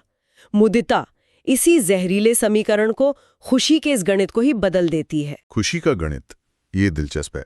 तो अगर जलन का गणित घटाव का है, सब्ट्रैक्शन का, तो मुदिता का गणित क्या है? मुदिता का गणित है गुणा का, मल्टीप्लिकेशन का। ये हमें सिखाती है कि खुशी कोई फिजिकल चीज नहीं है जो बंटकर खत्म हो जाएगी। ये एक लॉ की तरह है। जैसे एक दिए से हजारों दिए जला सकते हैं, पर पहले दिए की रोशनी कम नहीं होती, बल्कि बढ़ जाती है। हाँ, बढ़ जाती है। जब हम दूसरे की सफलता को अपनी हार समझना बंद कर देते हैं तो हम उस साझा रोशनी का हिस्सा बन जाते हैं। लेकिन इस गणित को सीखना आसान नहीं होगा। अगर कोई इस जाल में फंसा है तो क्या इससे बाहर निकलने का कोई नक्शा है? कोई स्टेप्स हैं? हाँ, एक सफर है जो 4 चरणों में पूरा होता है। पहला चरण तो वही है, जलन, द पिंच, वो पहली चुभन। इस चरण में सबसे जरूरी है कि हम इसे स्वीकार करें, बिना खुद को कोसे, बस ये मानना कि हाँ, मुझे जलन हो रही है। अच्छा, तो दूसरा चरण क्या है? असहजता, द बर्डन। ये महसूस करना कि ये जलन की भावना दूसरे को नहीं बल्कि मुझे ही सबसे ज्यादा जला रही है। ये एक भारी पत्थर की तरह है और इसका वजन मुझे ही थका रहा है। बिल्कुल, और यही एहसास बदलाव की प्रेरणा बनता है। और फिर आता होगा वो आहा मोमेंट। वही तीसरा चरण है, पहचान, द इनसाइट। ये समझना कि खुशी वो केक का टुकड़ा नहीं है जो बंटकर खत्म हो जाएगा। ये वो पल है जब हम खुशी के उस पुराने जहरीले गणित पर सवाल उठाना शुरू करते हैं। और आखिरी चरण जहां हम पहुंचना चाहते हैं वो है उत्सव, द लाइटनेस। दूसरे की भलाई में सचमुच दिल से खुश होना, बिना किसी शर्त के। ये वो अवस्था है जहां दिल हल्का महसूस करता है। ये सुनने में बहुत सुंदर लगता है, लेकिन एक सवाल है। क्या है? क्या ये एक तरह का दिखावा नहीं है? मतलब मन में तो जलन है पर हम जबरदस्ती मुस्कुरा रहे हैं। ये बहुत जरूरी सवाल है और इसका जवाब है नहीं। मुदिता का मतलब जबरदस्ती करना बिल्कुल नहीं है। इसका मतलब है अपनी भावनाओं के साथ बैठना और उन्हें एक नई दिशा देना। तो इसे प्रैक्टिस में कैसे लाया जाए, खासकर उस सहकर्मी के लिए जिसे वो प्रमोशन मिला जो आपको चाहिए था? आप बिल्कुल सही जगह चोट कर रहे हैं। शुरुआत मुश्किल मामले से नहीं करनी चाहिए। अच्छा, शुरुआत किसी ऐसे व्यक्ति से करें जिसे आप प्यार करते हैं। आपका कोई दोस्त, आपका बच्चा। उनकी जिंदगी की किसी खुशी के बारे में सोचें और फिर मनी मन एक छोटा सा वाक्यांश दोहराएं, जैसे तुम्हारी खुशी बनी रहे। अच्छा, तो पहले उस मांसपेशी को वहां मजबूत करना है जहां वो पहले से थोड़ी एक्टिव है। बिल्कुल। और जब आप ये कर रहे हो तो प्रतिरोध महसूस होना स्वाभाविक है। हो सकता है मन में एक आवाज आए, लेकिन मेरे बारे में क्या? हाँ, ये तो आएगा। मुदिता का अभ्यास उस आवाज को चुप कराना नहीं है। अभ्यास है उस आवाज को सुनना, उसे स्वीकार करना और फिर भी धीरे से अपनी जागरूकता को उस व्यक्ति के लिए शुभकामना पर वापस ले आना। और फिर उस मुश्किल मामले का क्या करें? वो सहकर्मी। जब आप दोस्तों के लिए मुदिता का अभ्यास करने में थोड़े सहज हो जाएं, तब आप मुश्किल मामलों की तरफ बढ़ सकते हैं। उस सहकर्मी के बारे में सोचें। पहला कदम उसकी सफलता पर जश्न मनाना नहीं है। तो क्या है पहला कदम? पहला कदम सिर्फ उस जलन और दर्द को स्वीकार करना है जो आपको महसूस हो रहा है, बिना शर्म के। और फिर एक बहुत छोटा कदम उठाएं। शायद आप उनकी सफलता के लिए खुश ना हो सकें, लेकिन क्या आप उनकी मेहनत की सराहना कर सकते हैं? हाँ, शायद ये संभव है। उनकी मेहनत को स्वीकार करना, भले ही नतीजे से जलन हो रही हो। बस वहीं से शुरुआत होती है। सराहना जलन के जहर की पहली दवा है। आप उनके प्रयास के लिए उनके मन में सम्मान महसूस कर रहे हैं। धीरे धीरे ये सम्मान प्रशंसा में बदल सकता है और प्रशंसा मुदिता का दरवाजा खोल देती है। ये विचार कि ये एक अभ्यास है, एक साधना है, ये बहुत मददगार है। ये कोई जादुई स्विच नहीं है जिसे बस ऑन कर दिया। सही बात है। अब मेरा सवाल ये है कि क्या ये विचार सिर्फ बौद्ध धर्म तक ही सीमित है या ये एक यूनिवर्सल ट्रूथ है? ये एक यूनिवर्सल ट्रूथ है। अगर हम बड़े परिप्रेक्ष्य में देखें तो ये हमें हर जगह मिलता है। योग दर्शन को ही लें। पतंजलि के योग सूत्र में 4 तरह के लोगों के प्रति 4 अलग-अलग भावनाएं रखने की सलाह दी गई है। अच्छा। हाँ, ताकि मन शांत रहे, सुखी लोगों के प्रति मैत्री और मुदिता, दुखियों के प्रति करुणा, पुण्य काम करने वालों के प्रति फिर से मुदिता और पाप करने वालों के प्रति उपेक्षा। तो मुदिता इस मानसिक संतुलन का एक बहुत जरूरी स्तंभ है। और पश्चिम में भी, जैसे ग्रीक दर्शन में। हाँ, ग्रीक दर्शन में यूडाइमोनिया की बात होती है, जिसका मतलब है ह्यूमन फ्लरिशिंग। स्टोइक्स का मानना था कि हम सब एक ही कॉस्मिक सिटी के नागरिक हैं, तो किसी एक की सफलता पूरे समाज को लाभ पहुंचाती है। तो दूसरे के गुण में खुश होना असल में अपने ही समाज की बेहतरी में खुश होना है। ये तर्क पर आधारित है, जबकि मुदिता दिल या भावना पर। सही पकड़ा आपने। स्टोइक्स का रास्ता दिमाग से होकर जाता है, मुदिता का रास्ता दिल से। इसी तरह सूफी परंपरा में दूसरों की खुशी में ईश्वर की उदारता का प्रतिबिंब देखा जाता है। अच्छा। जब आप किसी और के जीवन में मिली नेमत का जश्न मनाते हैं, तो आप उस दिव्य स्रोत का जश्न मना रहे होते हैं। तो ये सभी दर्शन एक ही दिशा में इशारा कर रहे हैं। सच्ची खुशी खुद से बड़ी किसी चीज से जुड़ने में है, अपने छोटे से अहम से बाहर निकलने में है। हाँ, और मुदिता का अनूठा योगदान ये है कि ये इस सिद्धांत को एक रोजमर्रा के ठोस अभ्यास में बदल देती है। ये कहती है कि दूसरों की खुशी में खुश होना ही अपने भीतर की समृद्धि का, अपनी इमोशनल अबंडेंस का दरवाजा खोलना है। तो जैसा कहा गया है, खुशी बांटने से बढ़ती है, मुदिता इसे अनंत बना देती है। अंत में मुझे ऐसा लग रहा है कि मुदिता सिर्फ एक अच्छी भावना नहीं है, ये एक इमोशनल डिटॉक्स है। ये हमें प्रतिस्पर्धा, ईर्ष्या, कड़वाहट के जहरीले बोझ से मुक्त करती है। ये हमें उस जेल से आजाद करती है जो हमने खुद बनाई है, अपनी कीमत, अपनी वर्थ दूसरों की स्थिति से मापने की जेल। हाँ, और जब हम उस जेल से बाहर निकलते हैं तो एहसास होता है कि बाहर कितनी खुली हवा है। एक बहुत खूबसूरत बात कही गई है, जहां मुदिता आती है वहां जलन गलती है और दिल हल्का हो जाता है। शायद ये सारा खेल इसी हल्केपन का है, और यहाँ एक गहरा विरोधाभास, एक ब्यूटीफुल पैराडॉक्स छिपा है। क्या? ईर्ष्यालु व्यक्ति सोचता है मैं वो चाहता हूं जो उनके पास है, और वो उस चाहत में जलता रहता है।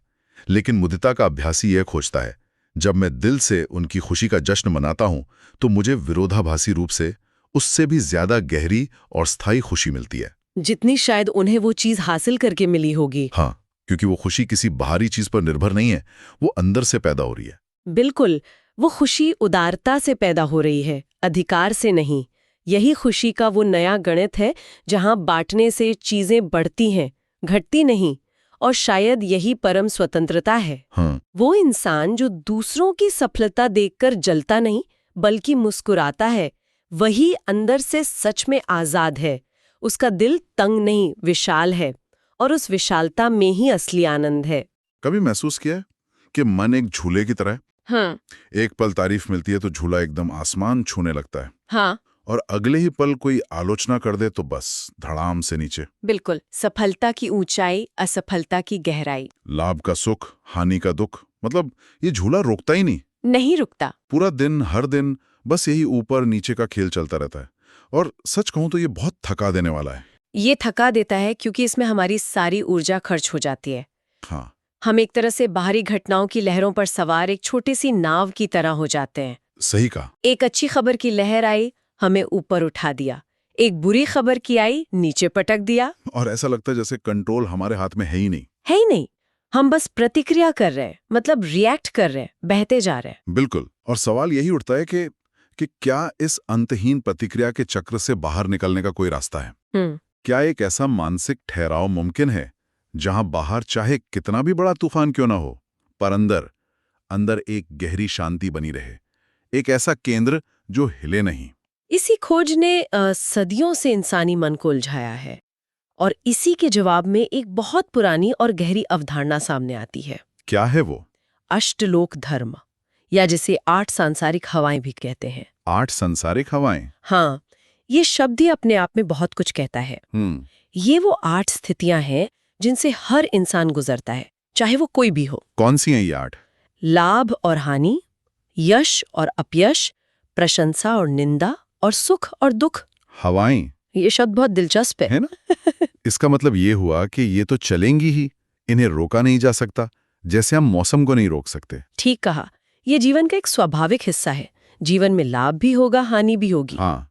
कभी लोग आपकी प्रशंसा करेंगे, कभी निंदा, समस्या इन हवाओं में नहीं है। तो फिर समस्या कहाँ है? समस्या इनके झोंकों से हमारे मन का हिल जाने में है, और यहीं से उपेक्षा की प्रासंगिकता शुरू होती है। उपेक्षा? जी, उपेक्षा का अभ्यास हवाओं को रोकने के लिए नहीं है, बल्कि उन हवाओं के बीच एक पहाड़ की तरह स्थिर और अविचल खड़े रहने का प्रशिक्षण है। ये जो राग और द्वेष की आदतें हैं, ये इतनी गहरी हैं कि ये लगभग स्वचालित लगती हैं। आखिर हमारे मन में ये प्रतिक्रिया का चक्कर चलता कैसे है? कोई पैटर्न है इसका? इसका एक बहुत स्पष्ट पैटर्न है जो लगभग हर इंसान में एक जैसा काम करता है। मन की दो बहुत गहरी ऑटोमेटिक आदतें हैं। पहली है राग, यानी लगाव या आसक्ति। जब कोई सुखद अनुभव होता है, जैसे किसी की तारीफ, हाँ, तारीफ, कोई सफलता, कोई पसंदीदा चीज, तो मन तुरंत कहता है ये अच्छा है, मुझे ये और चाहिए। वो उस अनुभव से, उस एहसास से चिपक जाना चाहता है। और दूसरी आदत होगी द्वेष। बिल्कुल, द्वेष यानी घृणा या विकर्षण। जब कोई अप्रिय अनुभव होता है, कोई आलोचना, कोई दर्द या कोई असुविधा, हाँ, तो मन तुरंत कहता है ये बुरा है, इसे मुझसे दूर करो। वो उस अनुभव से भागना चाहता है। ये दोनों एक चुंबक के दो सिरों की तरह हैं। एक खींचता है, दूसरा धकेलता है, और हम पूरा दिन बस इसी खींचतान में गुजार देते हैं। इसका सबसे बड़ा उदाहरण तो आज के दौर में सोशल मीडिया है। बिल्कुल सही। आपने एक तस्वीर डाली, किसी ने एक नकारात्मक टिप्पणी कर दी, हाँ, एक सेकंड के 1000वें हिस्से में मन में जलन, गुस्सा और खुद को सही साबित करने की भावना उठती है। ये द्वेष है जो कह रहा है इस एहसास को दूर करो। और उसी तस्वीर पर 100 लाइक्स आ जाएं तो अहंकार को एक सुखद एहसास होता है, एक गुब्बारे की तरह फूलने लगता है। वाह, लोग मुझे पसंद करते हैं। ये राग है जो कह रहा है मुझे ये एहसास और चाहिए। हमारी भावनाओं की चाबियां दूसरों के हाथ में हैं। बिल्कुल, और सिर्फ लोग ही क्यों, अब तो एल्गोरिदम्स के हाथ में। सही बात है। उन्हें पता है कि आपको क्या दिखाकर गुस्सा दिलाया जा सकता है और क्या दिखाकर खुश। वो हमारे राग और द्वेष का ही तो फायदा उठाते हैं। हाँ, और फिर पूरा दिन उसी एक ईमेल के साये में गुजरता है। एकाग्रता खत्म, शांति खत्म, बस एक बेचैनी। तो इस स्वचालित प्रतिक्रिया को तोड़ा कैसे जाए? ये तो एक रिफ्लेक्स एक्शन जैसा लगता है। इसे तोड़ा जा सकता है, पर इसके लिए जागरूकता की जरूरत है।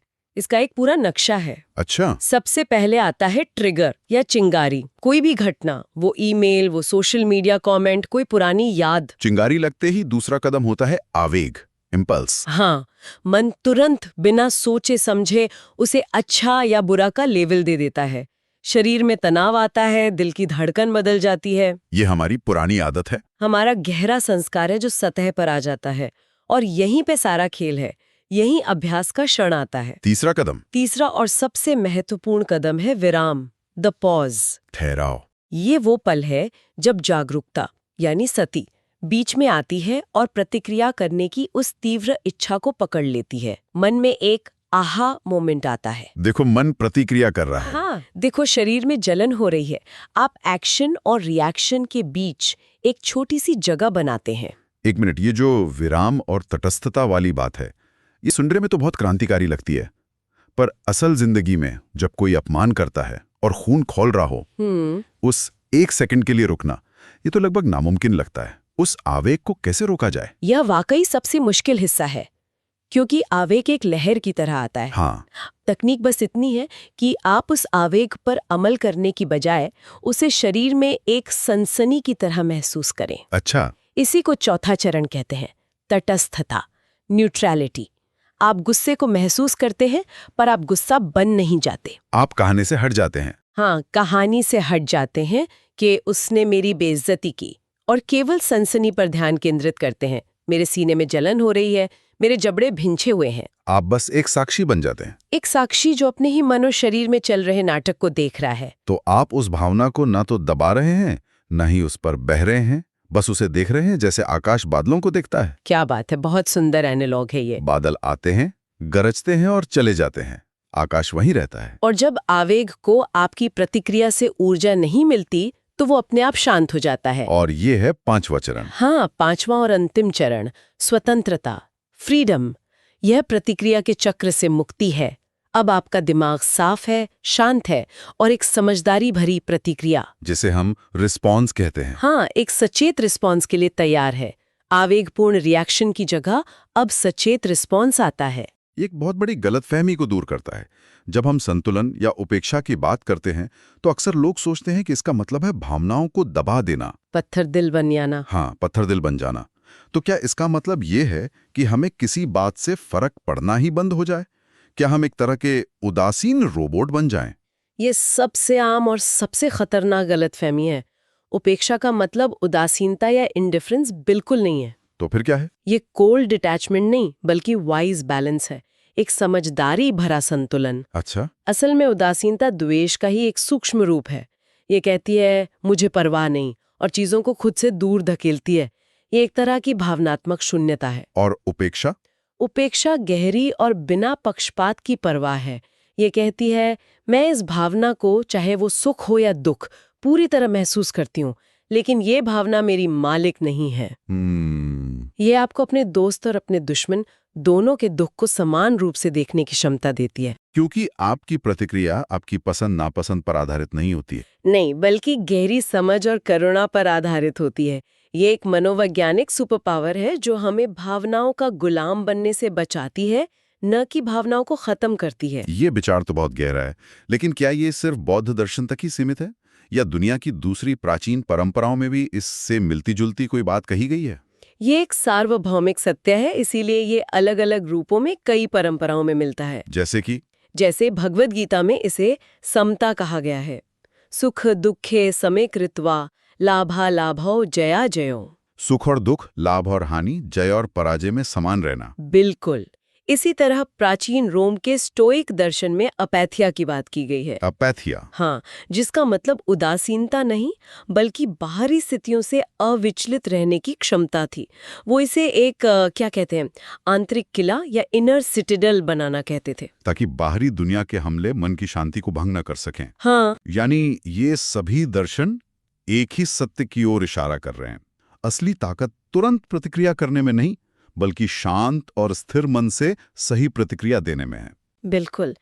ताकत आवेग में नहीं, ठहराव में है। इस संतुलन को समझने के लिए मुझे हमेशा उपमाएं या कहानियां बहुत मदद करती हैं। जैसे मैंने कहीं पढ़ा था कि मन को समुद्र की तरह देखो। सतह पर कितनी भी लहरें हों, कितना भी बड़ा तूफान हो, लेकिन गहरा समुद्र हमेशा शांत रहता है। हाँ, शांत और स्थिर। उपेक्षा हमें सतह की उन अशांत लहरों से अपनी पहचान हटाकर अपनी उस गहरी शांति से जुड़ना सिखाती है। ये बहुत सुंदर उपमा है। एक और उपमा है स्थिर पहाड़ की। अच्छा। पहाड़ मौसम के बदलने से लड़ता नहीं है। धूप हो, बारिश हो, बर्फ गिरे, वो बस स्थिर रहता है। उसे पता है कि ये सब अस्थायी है, ये भी गुजर जाएगा। हाँ, वो हर मौसम को आने और जाने देता है, बिना अपनी स्थिरता खोए। बुद्ध के जीवन की एक कहानी भी है जो इस बात को बहुत अच्छे से समझाती है। कौन सी? एक बार एक व्यक्ति उनके पास आया और उन्हें बहुत गालियां दी, बहुत बुरा भला कहा। बुद्ध शांत होकर सब सुनते रहे। जब वो व्यक्ति थककर चुप हुआ तो बुद्ध ने उससे बड़े प्रेम से पूछा, अगर तुम किसी के लिए कोई तोहफा लेकर आओ और वो व्यक्ति उस तोहफे को स्वीकार ना करे तो वो तोहफा किसका हुआ? उस व्यक्ति ने कुछ सोचते हुए कहा, वो तो मेरा ही हुआ, क्योंकि मैंने दिया और उसने लिया नहीं। तब बुद्ध ने कहा, ठीक उसी तरह तुमने मुझे ये गालियां दी, लेकिन मैंने स्वीकार नहीं करता। क्या बात है! ये कहानी सिखाती है कि किसी की नकारात्मकता को स्वीकार करना या ना करना हमारा अपना चुनाव है। हम उस तोहफे को लेने से मना कर सकते हैं। बिल्कुल। और ये संतुलन सिद्धांतों में नहीं, बल्कि जीवन की छोटी छोटी उकसाओं में परखा जाता है। इससे जुड़ी एक और दिलचस्प कहानी है। एक विद्वान थे जिन्हें लगता था कि उन्हें 8 सांसारिक हवाओं पर विजय प्राप्त हो गई है। अच्छा। उन्होंने अपने गुरु को एक पत्र लिखा जिसमें बड़ी शान से कहा, मैं अब लाभ, हानि, यश, अपयश से अविचलित रहता हूँ। और गुरु ने क्या जवाब दिया? गुरु ने उस पत्र पर सिर्फ एक शब्द लिखा, अपान वायु, मतलब फाट, और उसे वापस भेज दिया। ये तो बहुत ही अपमानजनक जवाब था। मैं समझ सकता हूँ कि आगे क्या हुआ होगा। विद्वान उस पत्र को पढ़कर गुस्से से आग बबूला हो गया। उसे लगा गुरु ने उसकी साधना का मजाक उड़ाया है। वो तुरंत एक नाव में बैठकर उफनती नदी पार करके अपने गुरु के पास पहुंचा। और उनसे पूछा होगा कि हाँ, बोला, आपने ऐसा अपमानजनक शब्द क्यों लिखा? मैं इतनी दूर से आपके पास आया हूं। गुरु हंसे और कहा, तुम तो कहते हो कि 8 सांसारिक हवाएं तुम्हें हिला नहीं सकती। लेकिन एक छोटी सी अपान वायु ने तुम्हें पूरी नदी पार करने पर मजबूर कर दिया। बिल्कुल। वाह, ये कहानी बताती है कि असली परीक्षा रोजमर्रा की जिंदगी में होती है, बड़ी बड़ी बातों में नहीं। सही। ईमेल हो सकता है या ट्रैफिक में किसी का कट मारना और मेरा सारा संतुलन डगमगा जाता है। सही कहा। सच्चा संतुलन सिद्धांतों को रटने में नहीं, बल्कि जीवन के इन छोटे छोटे पलों में जागरूक रहने में है। ये पहचानने में है कि कौन सी हवा आपको नदी पार करने पर मजबूर कर रही है। अगर हम आज के जीवन के संदर्भ में देखें तो उपेक्षा की प्रासंगिकता और भी बढ़ जाती है। बहुत ज्यादा। हम एक ऐसे युग में जी रहे हैं जहां भावनात्मक थकावट या इमोशनल बर्नआउट एक आम समस्या बन गई है। हाँ। लगातार सूचनाओं की बमबारी, दूसरों से तुलना और हर चीज पर तुरंत प्रतिक्रिया देने का दबाव। ऐसे में उपेक्षा हमारा भावनात्मक कवच या इमोशनल शील्ड बन जाती है। ये हमें हर छोटी बड़ी बात से भावनात्मक रूप से घायल होने से बचाती है। और सिर्फ बर्नआउट ही नहीं, ये हमें जोड़ तोड़ मतलब मैनिपुलेशन से भी बचाती है। ये बहुत महत्वपूर्ण बात है। जब कोई व्यक्ति बहुत प्रतिक्रियाशील होता है तो उसे नियंत्रित करना बहुत आसान होता है, चाहे वो दूसरे लोग हों, विज्ञापन हो या सोशल मीडिया के एल्गोरिदम। उन्हें पता होता है कि आपकी दुखती रग क्या है। वो जानते हैं कि आपको क्या दिखाकर गुस्सा दिलाया जा सकता है या क्या दिखाकर खुश किया जा सकता है। आपकी डोरियां उनके हाथ में होती हैं। तो एक स्थिर मन को नियंत्रित नहीं किया जा सकता। नहीं किया जा सकता, उसे हैक नहीं किया जा सकता। यह आपकी मानसिक आजादी का घोषणा पत्र है, डिक्लेरेशन ऑफ इंडिपेंडेंस। एक स्थिर मन को कोई अपनी धुन पर नहीं नचा सकता। जब आप रिएक्टिव नहीं होते तो आप पर किसी का जोर नहीं चलता, आप आजाद हो जाते हैं। तो इसका मतलब ये सिर्फ मन की शांति नहीं, ये तो एक तरह की मानसिक संप्रभुता हुई। मेंटल सॉवरेनिटी, यही इसका सही शब्द है, मानसिक संप्रभुता। तो अंत में हम ये कैसे समझें कि इस अभ्यास का अंतिम लक्ष्य क्या है? अगर हम दर्द और दुख से बच नहीं सकते तो फिर इस सब का फायदा क्या है? भागना नहीं सिखाता, बल्कि पीड़ा को खत्म करना सिखाता है। दर्द और पीड़ा में एक बहुत महत्वपूर्ण अंतर है। अच्छा। चोट लगना दर्द है, पेन, ये जीवन का हिस्सा है, शारीरिक या भावनात्मक हो सकता है। अगर आपका हाथ कटता है तो दर्द होता है, अगर कोई रिश्ता टूटता है तो दर्द होता है। और पीड़ा क्या है? उस दर्द के इर्द गिर्द मैं बर्बाद हो गया, मेरे साथ ही ऐसा क्यों होता है, अब कुछ ठीक नहीं हो सकता कि कहानी बनाना पीड़ा है, सफरिंग। तो पीड़ा एक मानसिक प्रतिक्रिया है। हाँ, दर्द पहली कील है जो दुनिया आप पर ठोकती है और पीड़ा वो दूसरी कील है जो आप खुद पर ठोकते हैं। तो दर्द अपरिहार्य है पर पीड़ा वैकल्पिक है। Pain is inevitable but suffering is optional. बिल्कुल।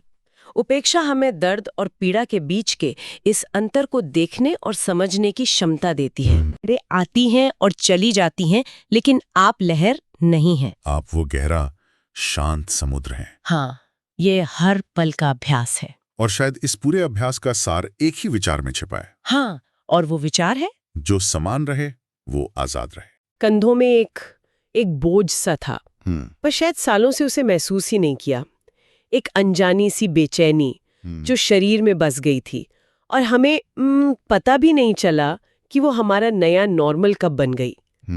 आज की दुनिया में मन बस भटक रहा है, कभी अतीत में तो कभी भविष्य की चिंताओं में। इसे ही तो मन का घर से बेघर हो जाना कहा गया है।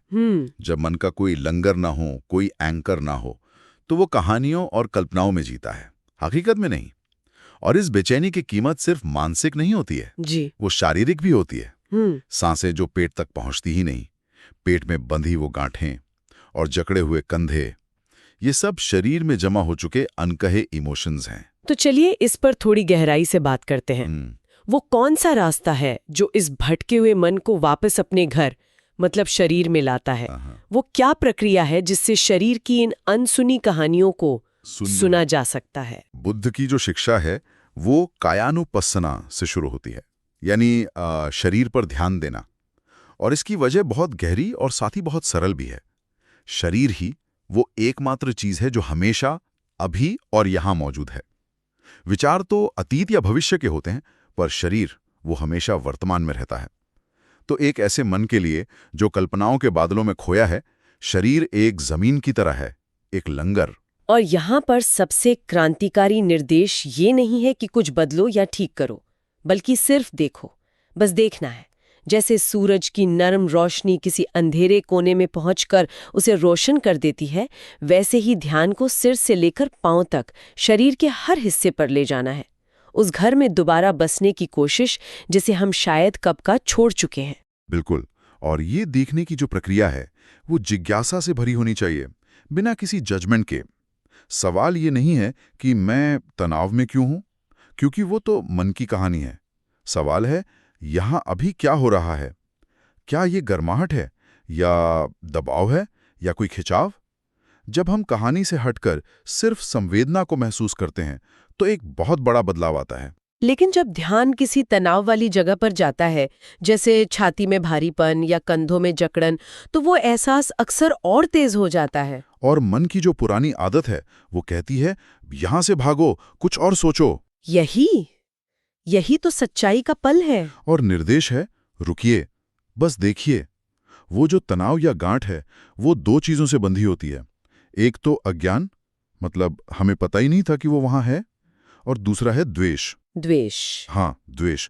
जैसे ही महसूस हुआ हमने उससे लड़ना शुरू कर दिया। अच्छा। उसे नापसंद करना शुरू कर देता है। ध्यान इस लड़ाई को रोक देता है। ये उस तनाव को दो गुणों के साथ देखता है। मैत्ता यानी एक तरह की कोमलता, एक दोस्ताना भाव, और दूसरा है उपेक्षा मतलब एक संतुलित भाव। ना पकड़ना ना धकेलना। एकदम सही। ना पकड़ना ना धकेलना, आप बस देखते हैं, एक गहरी स्थिरता के साथ। और इस प्रक्रिया का असर वो सीधा शरीर पर दिखता है। हाँ बिल्कुल। एक रुकी हुई सांस का अपने आप छूटना, या उस हिस्से में गर्माहट महसूस होना जहां खून का बहाव फिर से शुरू होता है, या एक झंझनाहट की लहर। ऐसा महसूस होता है जैसे मक्खन पिघल रहा हो। शरीर जिसे आखिरकार मन द्वारा देखा और महसूस किया गया, वो अपनी सुरक्षा की ढाल छोड़ देता है। वो गांठ खुल जाती है।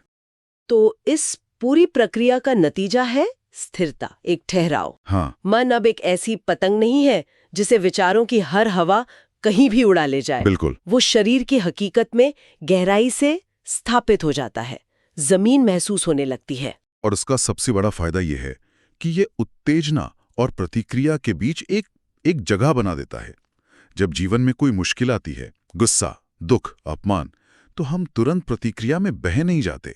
आप उस पहले और दूसरे तीर वाली बात कह रहे हैं? हाँ, वही। हम पहले तीर को महसूस करते हैं, शरीर में उठने वाली गर्मी या पेट में उठने वाली गांठ।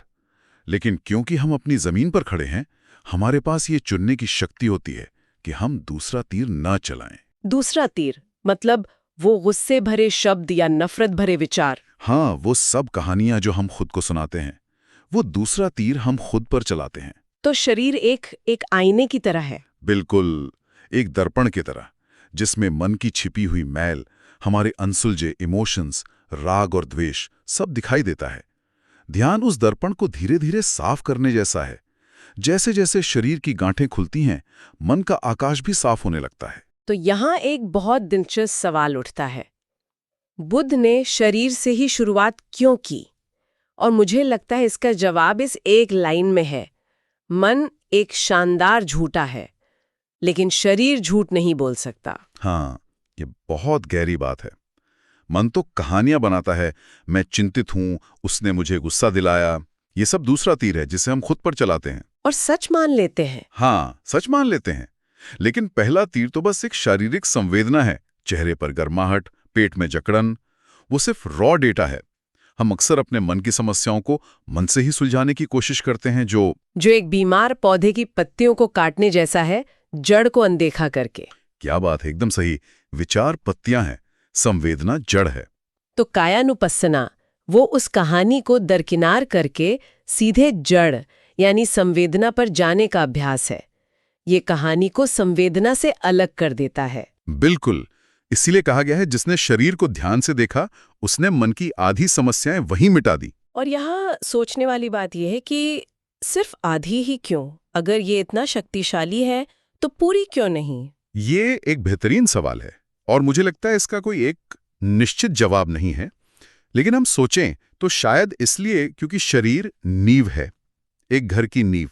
अगर नींव ही अस्थिर है तो आप ऊपर कितनी भी सुंदर दीवारें बना लें, घर तो हिलता ही रहेगा। मन की ज्यादातर समस्याएं, चिंता, गुस्सा, वो इसलिए इतनी ताकतवर होती हैं क्योंकि हमारी नींव पक्की नहीं है।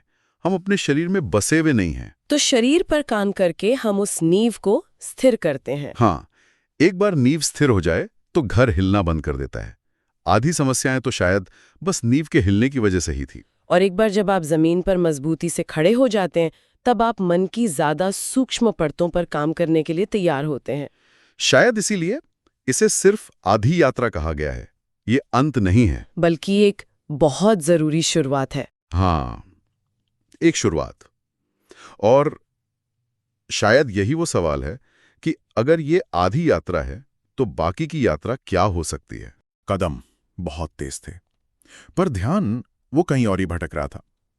मैं अभी यहां आने के लिए निकला ही था और रास्ते में मुझे लगा कि अरे, मैं चल तो रहा हूं, पर मैं तो यहां हूं ही नहीं। दिमाग में वो कोई अधूरी बातचीत चल रही थी, कल की मीटिंग की तैयारी, और जमीन से कदमों के टकराने की बस वो बेपरवाह आवाज, ठक ठक ठक। ये वो चाल है जिसे हम सब पहचानते हैं, है ना? शरीर एक तरह से ऑटो पायलट मोड में, पर मन कहीं और ही भागा जा रहा है। अक्सर, हाँ। और ये कोई नया अनुभव नहीं है, बल्कि हजारों साल पुराना है। बुद्ध ने चंकम यानी वॉकिंग मेडिटेशन की शिक्षा शायद इसीलिए दी थी। उन्होंने अपने भिक्षुओं को ठीक इसी तरह की दो मानसिक अवस्थाओं में फंसा हुआ देखा था। ये दोनों चरम सीमाएं थीं जो ध्यान में सबसे बड़ी बाधा बनती हैं। दो चरम सीमाएं? अच्छा, ये कौन सी थी? पहली थी उद्धच। उद्धच? हाँ, इसका मतलब है अशांति, बेचैनी, एक ऐसी ऊर्जा जो आपको टिकने नहीं देती। मन जैसे एक बंदर की तरह एक डाली से दूसरी पर कूदता रहता है। आज की भाषा में इसे नोटिफिकेशन ड्रिवन चिंता कह सकते हैं। हर कुछ सेकंड में फोन चेक करने की इच्छा, 10 टैब खुले रखना, ये सब उद्धच के ही आधुनिक रूप है। हाँ, ये तो बहुत जाना पहचाना एहसास है। और दूसरी चरम सीमा, क्या वो इसका ठीक उल्टा थी? बिल्कुल। दूसरी थी थीन मिद। थीन मिद यानी सुस्ती या आलस, खासकर भोजन के बाद जो एक भारीपन और धुंधलापन छा जाता है, जब मन काम करना ही बंद कर देता है। हाँ हाँ, ये शांति नहीं है जैसा कुछ लोग शायद समझ लें। शांति में तो सजगता होती है, स्पष्टता होती है। ये तो एक डूबा हुआ भारी एहसास है, जैसे मन पर कोहरा छा गया हो। तो भिक्षुओं के सामने यही दुविधा थी।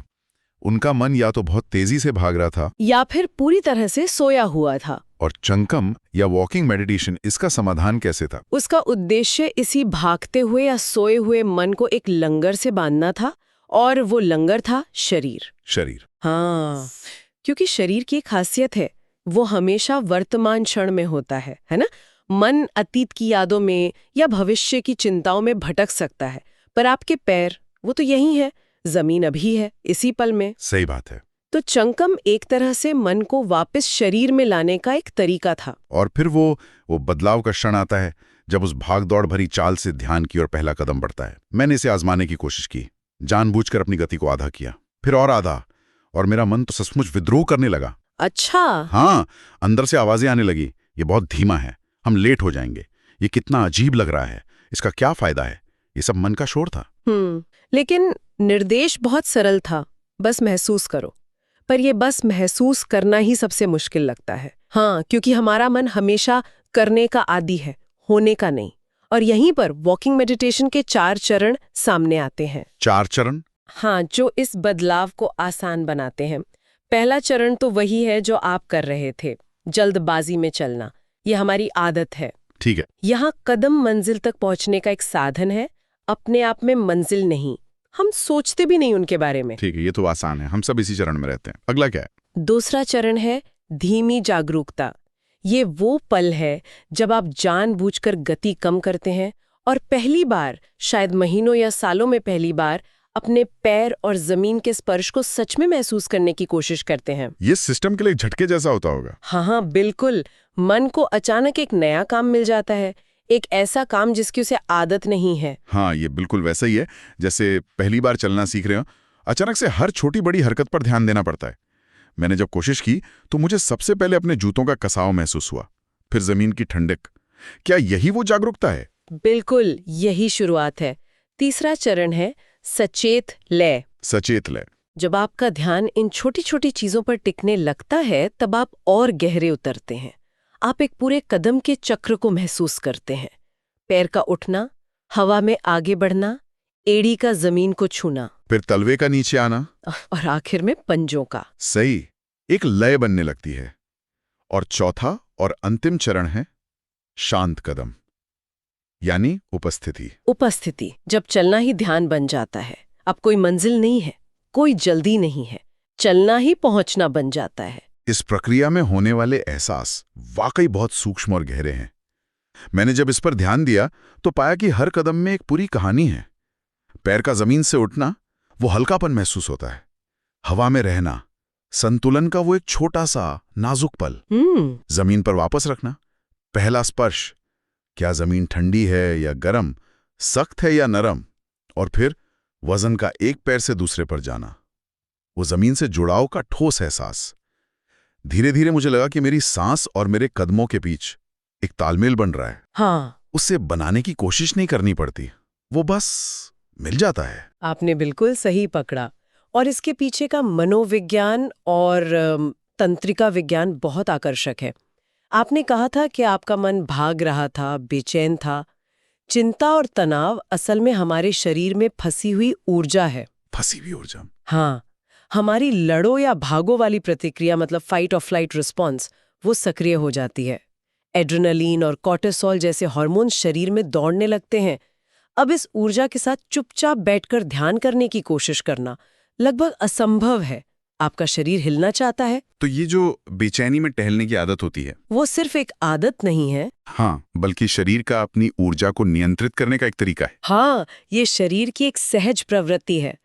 लयबद्ध चलना उस फंसी हुई ऊर्जा को सुरक्षित रूप से बाहर निकालने का एक जरिया है। अच्छा। जैसे सोडा की बोतल को धीरे धीरे खोला जाता है ताकि वो फटे नहीं, वैसे ही चलना तनाव के दबाव को धीरे धीरे कम करता है।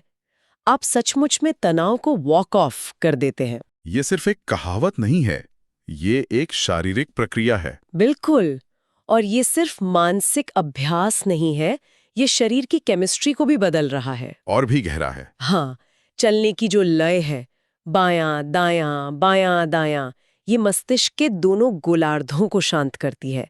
इसे द्विपक्षीय सिंक्रोनाइजेशन कहते हैं। Bilateral synchronisation. हाँ, यही सिद्धांत EMDR जैसी थेरेपी में भी इस्तेमाल होता है, जो ट्रॉमा और तनाव के इलाज में बहुत प्रभावी है।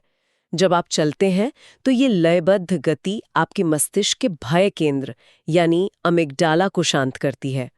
चिंता एक अराजक, बेतरतीब मानसिक पैटर्न है।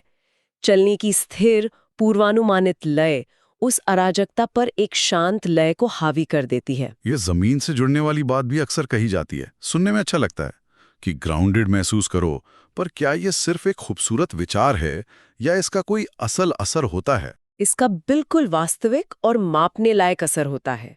चिंता हमेशा भविष्य के क्या होगा अगर में रहती है। वो निराकार है ना, हवा में है। सही बात। लेकिन जब आपकी एड़ी कंक्रीट या घास को छूती है तो वो एक ठोस वर्तमान सच्चाई होती है।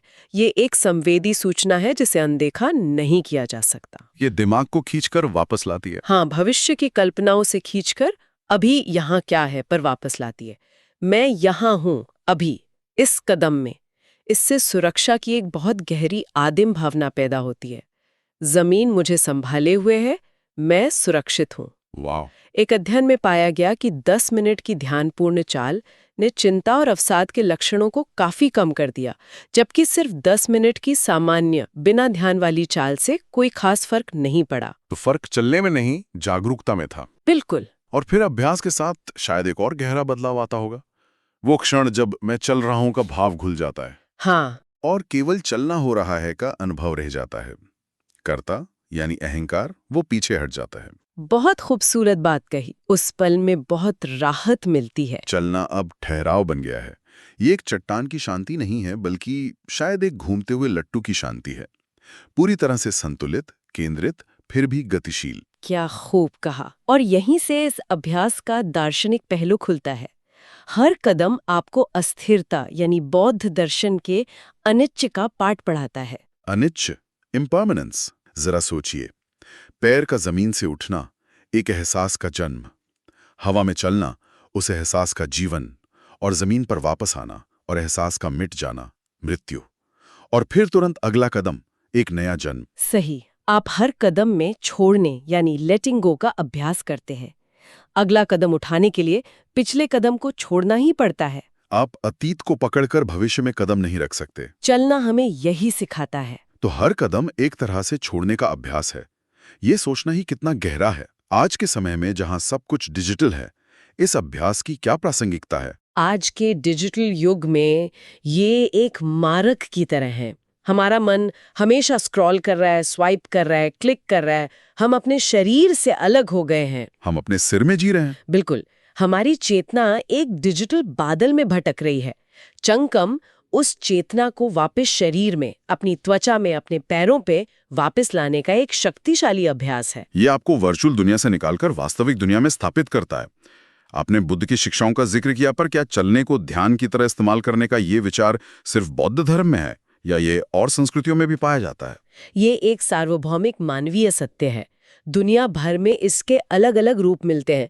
जैसे जापान में ज़ेन बौद्ध किनहेन का अभ्यास करते हैं। किनिन? हाँ, ये ज़ाज़ेन यानी लंबे समय तक बैठने वाले ध्यान के सत्रों के बीच में की जाने वाली बहुत धीमी सधी हुई चाल है। तो किनिन का लक्ष्य शरीर को जगाना है, जबकि ज़ाज़ेन मन को शांत करता है। ये एक दूसरे के पूरक है। हाँ, ये बिल्कुल पूरक है।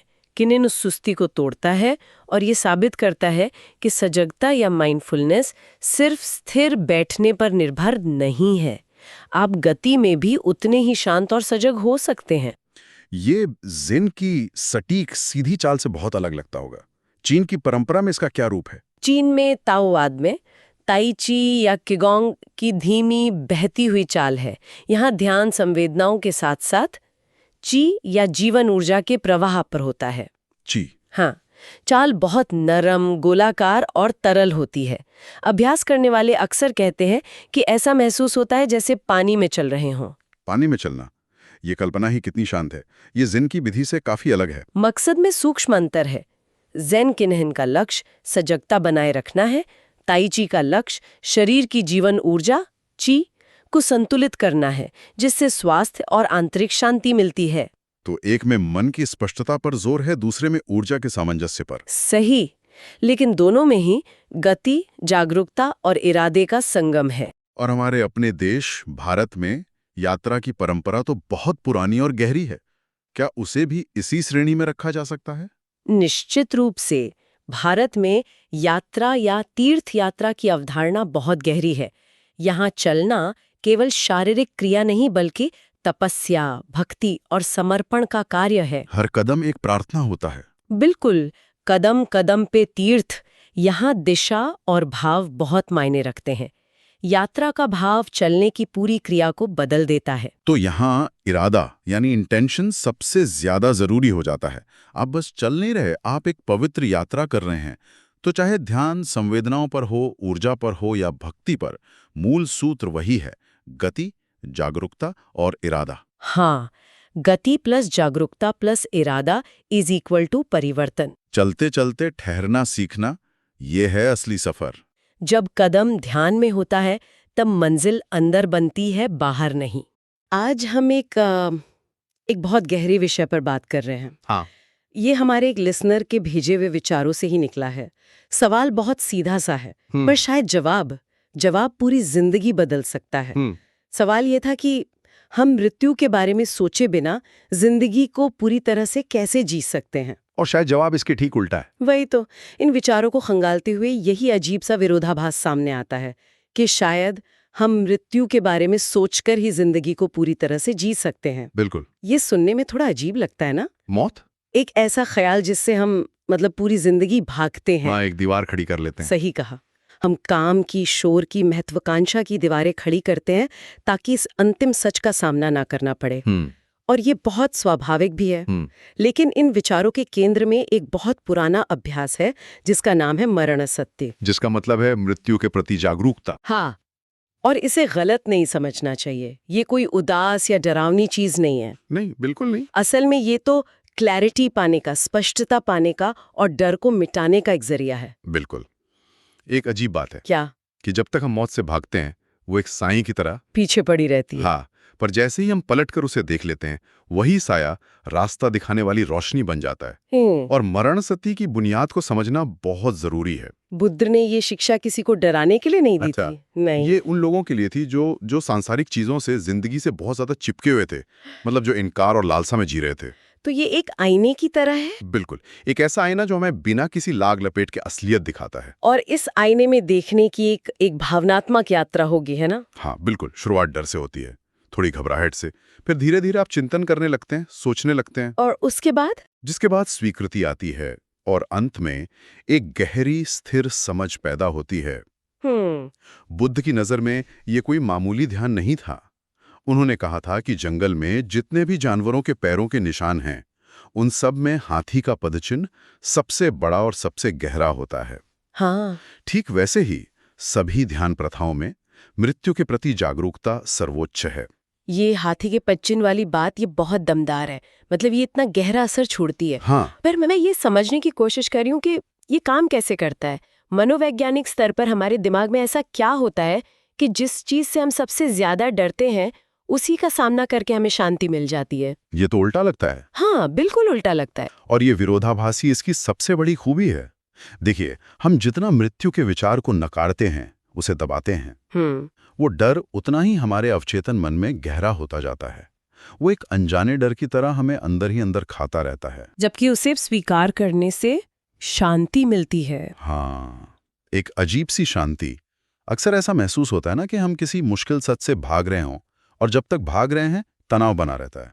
हाँ, बिल्कुल। लेकिन जिस पल हम रुक कर कह देते हैं, ठीक है, यही सच है, तो कंधों से जैसे एक बोझ उतर जाता है। हाँ, इसे मैं ऐसे सोचती हूँ जैसे आपने हाथ में एक बहुत भारी पत्थर पकड़ा हुआ है और आप हर किसी के सामने और खुद के सामने भी ये दिखावा कर रही हैं कि आपके हाथ में कुछ है ही नहीं। सही मिसाल है। तो उस दिखावे को बनाए रखने में जो लगातार ऊर्जा लगती है, जो तनाव होता है, वही असली पीड़ा है। बिल्कुल। और मरणासती वो उस पत्थर की तरफ धीरे से मुड़कर उसे देखने की हिम्मत का नाम है। बस उसे स्वीकार करना कि हाँ, ये पत्थर मेरे हाथ में है, ये भारी है लेकिन ये है। हाँ, मैं आपकी इस मिसाल को बहुत पसंद करता हूँ, क्योंकि असली ऊर्जा पत्थर को उठाने में नहीं बल्कि उस दिखावे में खर्च हो रही है, और वही हमें थका देता है। बिल्कुल। और जब आप उस पत्थर को देख लेते हैं तो आप उसे नीचे रखने का फैसला कर सकते हैं। आप ये समझना शुरू करते हैं कि आप उसे हमेशा के लिए उठाकर नहीं चल सकते। लेकिन शुरुआत तो असहज होती होगी। इस प्रक्रिया की शुरुआत असहजता से होती है, इसमें कोई शक नहीं। लेकिन यही असहजता हमें आत्मनिरीक्षण मतलब इंट्रोस्पेक्शन की ओर ले जाती है। हम खुद से सवाल करने लगते हैं। हाँ, आप खुद से सवाल करने लगते हैं कि अगर मेरा समय सीमित है तो क्या मैं इसे सही तरीके से जी रहा हूं? क्या मैं ये भारी पत्थर उठाकर अपनी ऊर्जा बर्बाद कर रहा हूं? और फिर क्या होता है जब ये सवाल उठने लगते हैं? धीरे धीरे ये सवाल एक शांत और एक विस्तृत स्पष्टता की ओर ले जाते हैं। अच्छा, आपको अचानक एहसास होता है कि जिन छोटी छोटी बातों पर आप गुस्सा होते थे, जिन लोगों से नाराजगी पाल रखी थी, जिन चीजों से बहुत ज्यादा लगाव था, उन सब की पकड़ ढीली पड़ने लगती है। क्योंकि ये एहसास होता है कि हमारे पास सच में समय ही नहीं है इन भारी पत्थरों को हमेशा उठाए रखने के लिए। बिल्कुल। तो इसका मतलब ये हुआ कि ये मनोवैज्ञानिक बदलाव हमें एक बड़े दार्शनिक सच की ओर ले जाता है। बिल्कुल, ये मनोवैज्ञानिक बदलाव एक गहरे दार्शनिक ढांचे से जुड़ा है, जिसे बौद्ध दर्शन में अनिच्छा कहते हैं। अनिच्छा मतलब अस्थिरता। हाँ, इम्पर्मनेंस का सार्वभौमिक सत्य। हर चीज बदल रही है, हमारा शरीर, हमारे विचार, हमारे रिश्ते, ये दुनिया, कुछ भी स्थायी नहीं है। कुछ भी नहीं। और मृत्यु इसी सार्वभौमिक सत्य की सबसे गहरी और सबसे व्यक्तिगत अभिव्यक्ति है। ये हमारे अहंकार, हमारे मैं की भावनाओं को सीधी चुनौती देती है। ये हमें याद दिलाती है कि हम कितने क्षणभंगुर हैं। और ये याद दिलाना डरावना नहीं बल्कि आजाद करने वाला है। आजाद करने वाला कैसे? आज के जमाने में तो ये और भी मुश्किल लगता है। हमारी पूरी संस्कृति तो इसी पर टिकी है कि हम हमेशा जवान रहें, हमेशा काम करते रहें, हमेशा कुछ ना कुछ पाते रहें। सही बात है। हमारी ओवरवर्क्ड कल्चर को ही देख लीजिए जी। हम ऐसे काम करते हैं जैसे हमारे पास अनंत समय है। क्या ये अभ्यास इसमें हमारी मदद कर सकता है? ये आज के समय में पहले से कहीं ज्यादा प्रासंगिक है। ओवरवर्क्ड कल्चर का ही उदाहरण लीजिए। हम अपना कीमती वक्त, अपनी ऊर्जा उन चीजों के लिए कुर्बान कर देते हैं जो यहीं रह जाएंगी। बिल्कुल। अगला प्रमोशन, बड़ी गाड़ी, ज्यादा पैसा, मरण सती हमें धीरे से याद दिलाती है कि आपका समय सीमित है। क्या आप सच में इसे इसी तरह खर्च करना चाहते हैं? हाँ, ये आपको रुककर सोचने पे मजबूर करती है। या फिर उम्र बढ़ने के डर को लीजिए। हाँ, वो तो बहुत ज्यादा है। समाज हमें सिखाता है कि बूढ़ा होना एक विफलता है, लेकिन ये अभ्यास हमें उम्र बढ़ने को जीवन के एक स्वाभाविक सुंदर हिस्से के रूप में देखने में मदद करता है। और खोने की चिंता, वो भी। ये हमें सिखाता है कि हम किसी भी चीज को, किसी भी इंसान को हमेशा के लिए पकड़ के नहीं रख सकते। और जब आप ये समझ जाते हैं तो आप उस चीज या इंसान के साथ वर्तमान क्षण में ज्यादा गहराई से जुड़ पाते हैं, बिना भविष्य के डर के। तो इसका मतलब ये है कि जब हम ये मान लेते हैं कि सब कुछ खत्म हो जाएगा, तो हम छोटी छोटी चीजों के डर से ऊपर उठ जाते हैं। हाँ, जैसे पब्लिक में बोलने का डर या नौकरी बदलने का डर। ये डर उस बड़े सच के सामने बहुत छोटे लगने लगते हैं। आपने बिल्कुल सही पकड़ा। यही इसका सार है। सोचिए, हमारे ज्यादातर डर किस चीज से जुड़े होते हैं? अपनी इमेज बचाने से, अपनी इज्जत बचाने से, फेल होने से। लेकिन जब आप सबसे बड़ी विफलता यानी जीवन के अंत का सामना कर लेते हैं, तो ये छोटे छोटे डर अपनी ताकत खो देते हैं। आप जिंदगी जीने से नहीं डरते, क्योंकि आपने मरने की सच्चाई से शांति बना ली है। इसीलिए कहा जाता है, जो मृत्यु को स्वीकार करता है वो जीवन से डरता नहीं। ये बहुत दिलचस्प है। और मैं ये सोच रही थी कि क्या ये विचार सिर्फ बौद्ध धर्म तक ही सीमित है या दुनिया की दूसरी संस्कृतियों में भी ऐसी कोई सोच मिलती है? नहीं, ये एक सार्वभौमिक सत्य है और इसे अलग अलग परंपराओं ने अपने अलग अलग तरीके से समझा है। जैसे प्राचीन रोम के स्टोइक दर्शन में मेमेंटो मोरी का सिद्धांत है। Memento mori? हाँ, इसका सीधा सा मतलब है, याद रखो कि तुम्हें मरना है। और ये कोई निराशावादी सोच नहीं थी। तो ये क्या था? ये उनके लिए एक प्रैक्टिकल टूल था, ताकि वो हर पल को पूरी ईमानदारी, सद्गुण और उद्देश्य के साथ जी सकें। तो उनके लिए इसका मकसद समाज में एक बेहतर इंसान बनना था। हाँ, एक तरह से। रोम के महान सम्राट मार्कस ऑरेलियस ने अपनी निजी डायरी में खुद के लिए लिखा था, तुम अभी जीवन छोड़ सकते हो, ये बात तय करने दो कि तुम क्या करते हो, क्या कहते हो और क्या सोचते हो। वाह, मतलब हर काम को ऐसे करो जैसे वो तुम्हारा आखिरी हो। बिल्कुल। उनके लिए ये एक नैतिक दिशा निर्देशक था, एक बेहतर सम्राट, एक बेहतर लीडर बनने का जरिया। और बौद्ध धर्म के मरण सती से ये कैसे अलग है? वहां भी तो यही याद रखना है। ये एक बहुत जरूरी अंतर है। बौद्ध धर्म में मरणासती का फोकस अंदर की ओर है। अंदर की ओर? हाँ, इसका मकसद ये समझना है कि स्व या मैं की भावना भी अस्थायी है, ताकि हम दुनिया से अपने लगाव को कम कर सकें और परम सत्य को समझकर मुक्ति पा सकें। अच्छा, तो एक का लक्ष्य बाहरी दुनिया में बेहतर तरीके से जीना है और दूसरे का भीतरी दुनिया के सच को समझना है। बिल्कुल, लेकिन दोनों की शुरुआत एक ही शक्तिशाली सच्चाई से होती है। और दूसरी परंपराएं, मैंने सूफी परंपरा में फना के बारे में सुना है। हाँ बिल्कुल, सूफी परंपरा में फना की अवधारणा है, जिसका अर्थ है मरने से पहले मर जाना। मरने से पहले मर जाना? हाँ, ये अहंकार के मरने और परम सत्य के साथ एक हो जाने का प्रतीक है। और तिब्बती बौद्ध धर्म में? तिब्बती बौद्ध प्रथाओं में तो मृत्यु को एक महान आध्यात्मिक अवसर के रूप में देखा जाता है। वहां फोवा नाम का एक अभ्यास है, जो चेतना को मृत्यु के क्षण में मुक्त करने की तैयारी है। तो आप देख सकते हैं, अलग अलग रास्ते हैं, लेकिन मंजिल एक ही दिशा में है, अस्थिरता को समझकर जीवन को ज्यादा गहराई से जीना। इन सभी दृष्टिकोणों को देखकर ऐसा लगता है जैसे ये सब एक ही बात कह रहे हैं। मृत्यु एक दर्पण है जिसमें जीवन की असल तस्वीर दिखती है। क्या बात है, बिल्कुल सही कहा। जब हम उस आईने में देखते हैं, तभी हमें पता चलता है कि असल में क्या मायने रखता है और क्या नहीं। बिल्कुल सही। जो मृत्यु को समझता है, वो जीवन को पूरी तरह से जीता है। चलिए, अगर आप सहज हो तो एक छोटा सा चिंतनशील अभ्यास करते हैं। ठीक है। जहां भी हैं, बस एक पल के लिए अपनी आंखें बंद कर सकते हैं या बस अपनी नजरें नीचे झुका सकते हैं। अपना ध्यान अपनी सांस पर लाएं। महसूस करें कि कैसे हवा अंदर आ रही है और कैसे बाहर जा रही है। बस इस लय को महसूस करें, जीवन की इस सबसे बुनियादी लय को।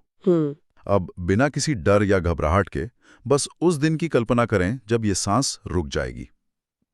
वो आखिरी सांस, उस अंतिम क्षण में जब आप पीछे मुड़कर अपनी जिंदगी को देखेंगे तो वास्तव में क्या मायने रखेगा। आपकी छूटी हुई डेडलाइन, वो बहसें जिनमें आप जीते थे, या आपके बैंक में जमा पैसा, या फिर किसी का हाथ पकड़ना, बारिश की बूंदों को महसूस करना, एक सच्ची मुस्कान या किसी अपने की हंसी की आवाज। हमारे पद, हमारी संपत्ति, हमारी चिंताएं सब यहीं रह जाती हैं, जो हमारे साथ जाता है या जो हमारे जाने के बाद याद रहता है, वो है हमारा प्रेम और हमारी उपस्थिति की गुणवत्ता। अब धीरे धीरे वर्तमान क्षण में वापस आएं, अपने आसपास के रंगों को देखें, अगर कोई आवाज है तो उसे सुनें, हवा को अपनी त्वचा पर महसूस करें और इस एहसास पर ध्यान दें, आप जिंदा हैं, अभी इसी पल। यह एक उपहार है। वाह! जब हम अंत का ध्यान करते हैं तो हर शुरुआत पवित्र हो जाती है। अंत का ध्यान शुरुआत को पवित्र बना देता है।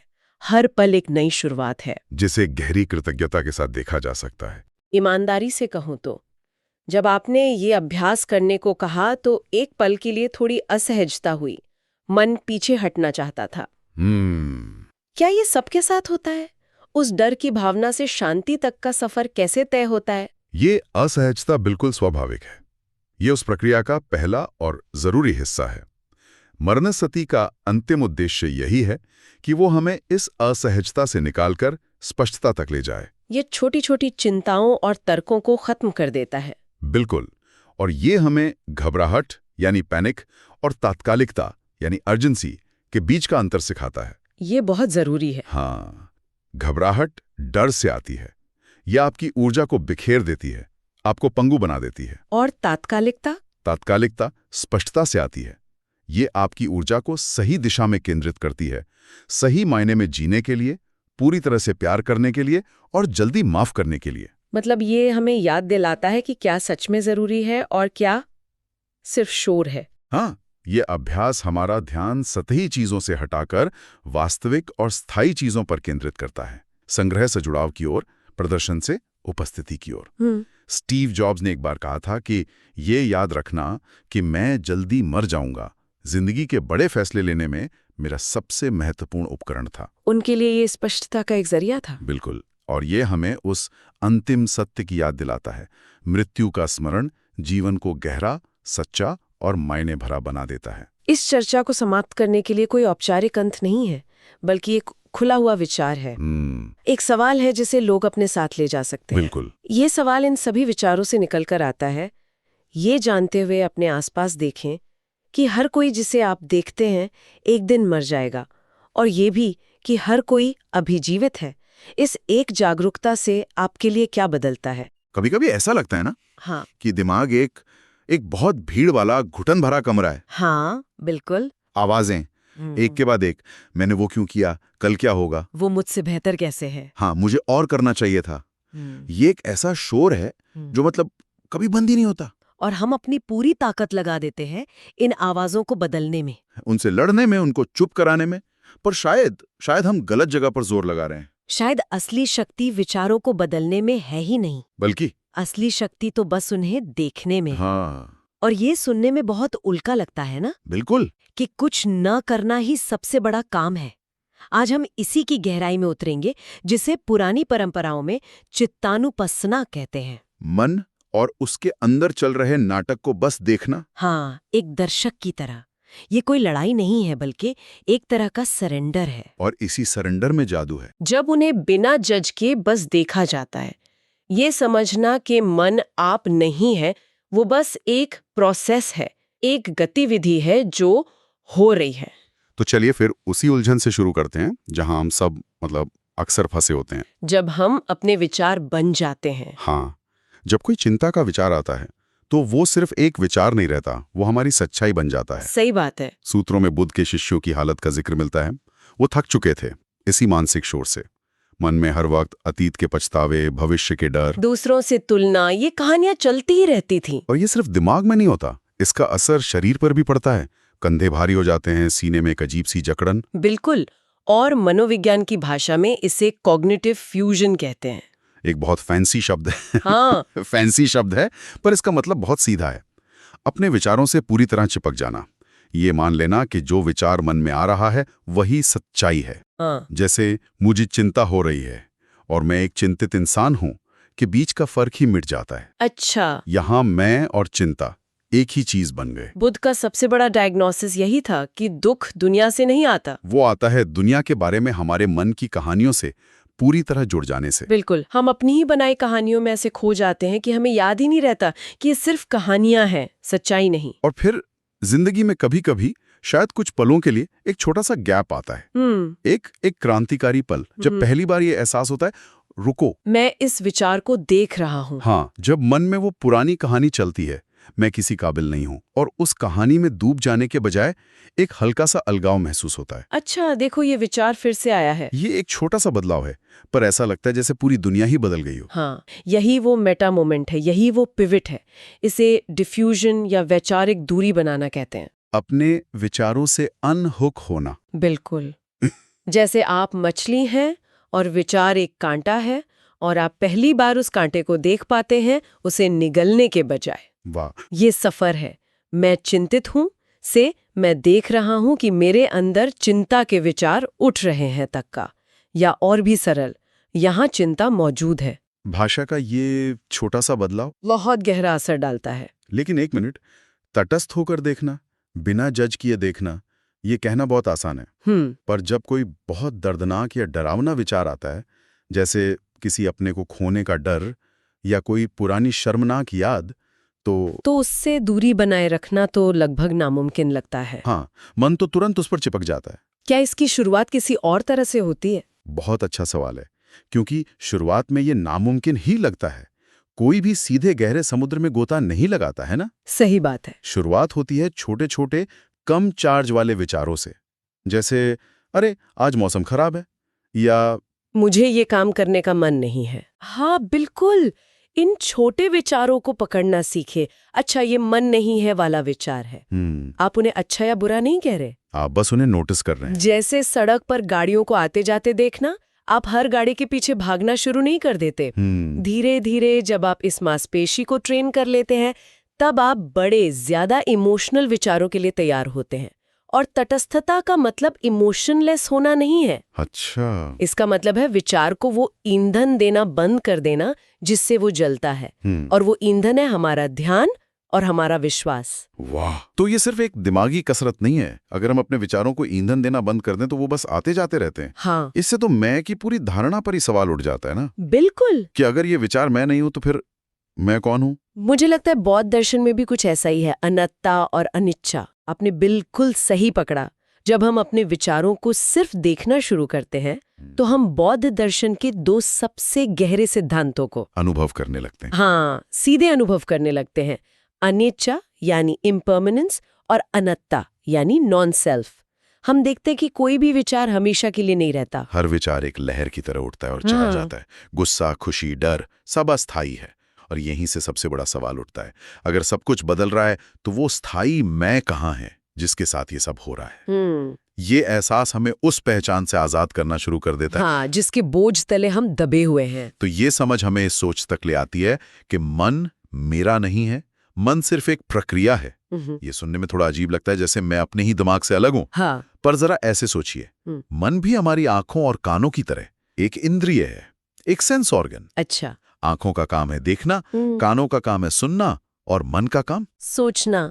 हम बाहर कोई अप्रिय शोर सुनने के लिए अपने कानों से नाराज तो नहीं होते हैं ना? नहीं, बिल्कुल नहीं। हम ये तो नहीं कहते मेरे कान कितने बुरे हैं कि उन्होंने ये सुना। तो फिर हम अपने मन से कोई अप्रिय विचार सोचने के लिए इतनी नफरत क्यों करते हैं?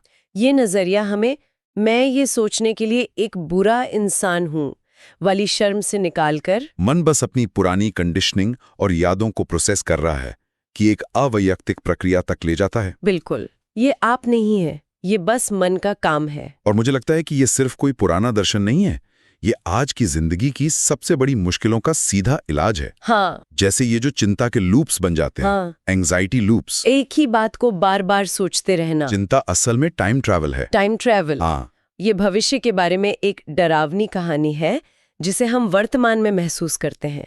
जब हम विचारों को देखना सीखते हैं तो हम टाइम ट्रैवल करना बंद कर देते हैं। हम खिंचकर वापस वर्तमान में आ जाते हैं, उसका जहर निकल जाता है। लेकिन जो इनर क्रिटिक होता है वो आवाज तो बहुत पर्सनल लगती है। वो कोई बाहर का बादल नहीं, ऐसा लगता है जैसे वो मैं ही हूं जो खुद की कमियां गिना रहा है।